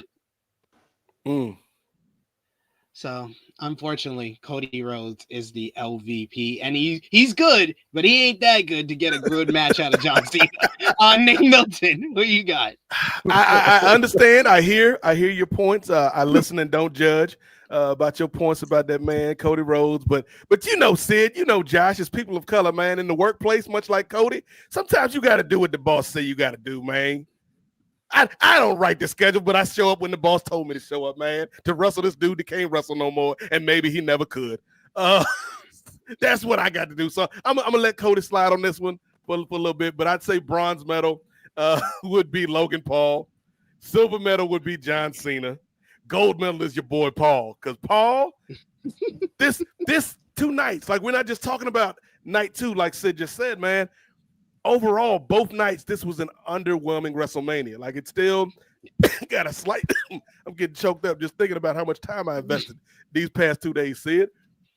Still gets a slight thumbs up for overall for me, but it's like, nah, this – so much of night 1 did not feel like WrestleMania. And that's half the battle, like making me feel like this is a can't-miss event, making me feel like this is something my friends are going to be talking about that night or the next day. And – outside of that triple threat on night 1, you didn't have a lot of moments. And then outside of like maybe the first 2 hours of last night, everything just kind of fell off the rails. So yeah, to me, that blame is more so on the booking of all of this, because if you knew John Cena couldn't wrestle, man, at least not to the standards of 2025, you should have either changed the match or structured it in a way that would hide his weaknesses, man. So yeah, Triple H, you got to wear this one, brother. It's true. Josh, LVP. Easy. Triple H. There's no way around it. Not only a bad week for him, PR week for WWE, but then WrestleMania ended up being what we kind of expected. We were not really excited about it. We were kind of just like, oh, we're hoping the show over delivers, and overall, I can't say we really got that. We're talking about 14 matches, maybe four at best. We could say that they're either good to great, which is main event from night one and the first 3 matches of night 2. To me, that's not good. You have 14 matches and 4 of them are good to great. Last year we had more, and it's a step down. But Josh, did you see the Hall of Fame ceremony? I was inducted, and then I didn't bother. We bought AAA. We bought those Mexican wrestlers. I mean, hey, you want to buy my deadbeat uncle? Go ahead. You want to buy my deadbeat uncle? Go ahead. Myron Kid says, "Damn, Triple H getting hit with the double whammy this year, getting labeled as racist by the internet wrestling community and a bad booker. Woof. Tough out here. Triple H, they did it to themselves. WWE wanted to say, "Oh, we're hot, we're the hottest brand right now," and you have been hot for months. But you're trying to steer the perception of people. You're trying to make them feel stupid, or you're trying to manipulate the situations. You're not fooling a lot of people, and I think a lot of people are starting to realize that. Because you sure as hell ain't fooling me. Never fooled me. This was not the best weekend, and it's okay to say that. Sometimes Vince McMahon had a lot of L's with WrestleMania. It happens. Just take it on the chin sometimes. Take it on the chin, learn from it, and then you do better next year. That's it. Yeah, overall WrestleMania weekend is like a thumbs in the middle. It felt like 2 disjointed shows. I saw the best description that I saw is that night 1 was like 90s WWF, where it was a weak undercard and a great main event, and night 2 was like 90s WCW, where there was a great undercard and then a weak main event. That's the best description of WrestleMania 41. Damn, Nate. Josh, appreciate y'all joining me today. Appreciate everyone in the chat who joined us today. And if you're watching us on demand, appreciate you. Oh, where did he go? Hey, Paul got them shooters. I hear you been talking about my booking, kid. We were just talking, and then also I saw him disappear. He went to the blip. That man Sid was talking reckless. Sid was talking crazy about Triple H. He ain't know, man. Paul is on these. That's crazy. Streets. I'm talking worse, and I'm like, oh shit. Now I got to stop talking. I'm gonna come back for you later, Josh. I'm like, oh no, like, well, damn. Sid got called into Triple H's office. Yo, Triple H keeps cutting me off. He keeps getting me out of here. Like, what the fuck? All right, Nate, let everybody know where they can follow you on social media. Appreciate you joining us today. Hey, thank you for having me, Sid. You might want to get, I don't know why, but there's like a WWE Hall of Fame shaped welt on your face right now. Like, I don't know what Triple H did to you. If Triple H is hurting you, just blink twice, Sid. Just blink twice. We'll send help, brother. But no, thank you for having me, man. Always good to chop it up with good people at Tru Heel Heat, man. Y'all do good work, so I'm glad I could make time, even if my nieces were the reason I was late today. But that's okay, man. I showed up late and still gave y'all more work ethic than that man John Cena in the main event of WrestleMania 41. So there's that. But if you want to hear more from me, you don't have to wait long. I will be on tonight with John Pollock over at Post Wrestling doing the review of the Post-Mania Raw. So they got a lot of things to kind of answer for and make up for and steer us in some new directions. So hopefully we'll have a good show tonight on Raw, and then we'll talk about it over at Post Wrestling this evening immediately following Raw on Netflix. And then the other thing I'd like to promote is Nefarious Media Network. We are 3 months in. Yesterday was our 3-month anniversary for launching Nefarious Media, which encapsulates the Kings of Sport, which encapsulates the Avengers Initiative, our MCU show, which encapsulates SBF, Styles Break Fights, our MMA show, and a bunch of other things. So we're all happy to be on the team. And then this week, Sid, we're debuting Ring Theory, which is going to be our first wrestling-centric show on the network, and kind of envision Around the Horn, but for folks in this wrestling media space. So I'm sure you'll see Sid and Josh and maybe some of the other folks from Tru Heel Heat pop up from time to time on Ring Theory. But it's going to be a good time, man. So Thursday at 7 Eastern, check us out on the Nefarious Media Network YouTube channel. Subscribe to the Patreon, patreon.com/Nefarious Media Network, man, because we going to have some fun. And, if you are still feeling somewhat underwhelmed by WrestleMania, then continue supporting Tru Heel Heat, continue supporting Nefarious Media, because we gonna do you right, man. We ain't gonna run you over with an ATV and then just walk away like nothing happened. We gonna treat you right, So thank you again, Sid and Josh, for having me, and I'm excited for when we get in the studio to make our record. That way we can get into the main event next year like Travis Scott brothers. Yes. I was told to tell Triple H is great. I'm sorry for anything that I said during this podcast. Josh, let everybody know where they can follow you on social media. Well, I'm not sorry. Fuck Triple H for that. You're gonna get me in trouble. Right. Oh well. You writing checks to Sid got to cash now, Josh. Oh well. Anyway, JM Punk 321 Twitter and Instagram. I might be on tonight for the watch along. I told Romeo, I was like, it's a game time decision, so I might be on tonight. I'll definitely be on Saturday for THH. That's gonna be a fun episode. Have Chrissy Love back. She was pissed off about the finish, so oh man, I look forward to that. And as far as what I said about the Liv fans earlier, I just want to say that I regret absolutely nothing, and you'll just deal with it. Whatever I said. Very well said. This man Sid about to get called back up to Stanford again. Man, they gonna cut me off before I can finish giving my soliloquy. But follow me on the Twitter machine at TrueHillSP3. Follow the gang, Facebook, Twitter, Instagram, TikTok at Tru Heel Heat.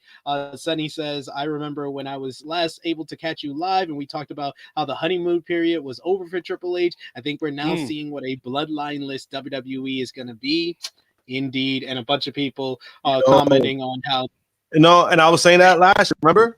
I was saying that last year. I was like, yo, once that shit is kind of died down, or is that, what do you do from there? They put their eggs in a basket on relying on that. And look.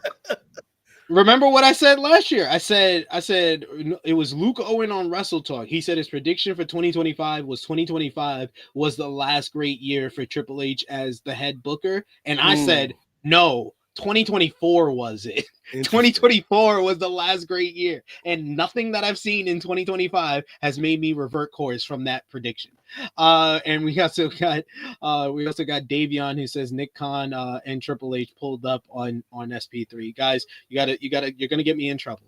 But yes, follow us and check out all the great content. It's gonna be some random holding cell. It's gonna be Sid and that lady that's Stone Cold hit with. I gotta worry about that fan. He gotta worry about that fan. He could go there. Y'all both in WWE jail.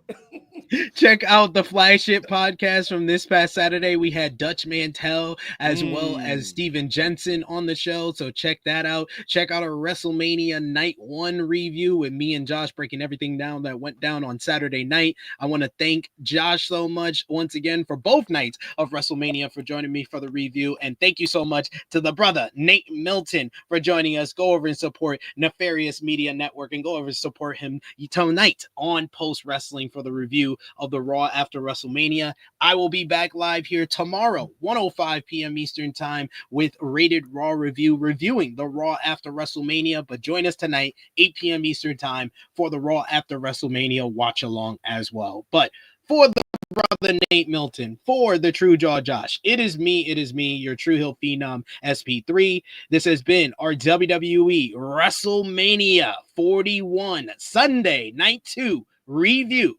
We are signing off until next time.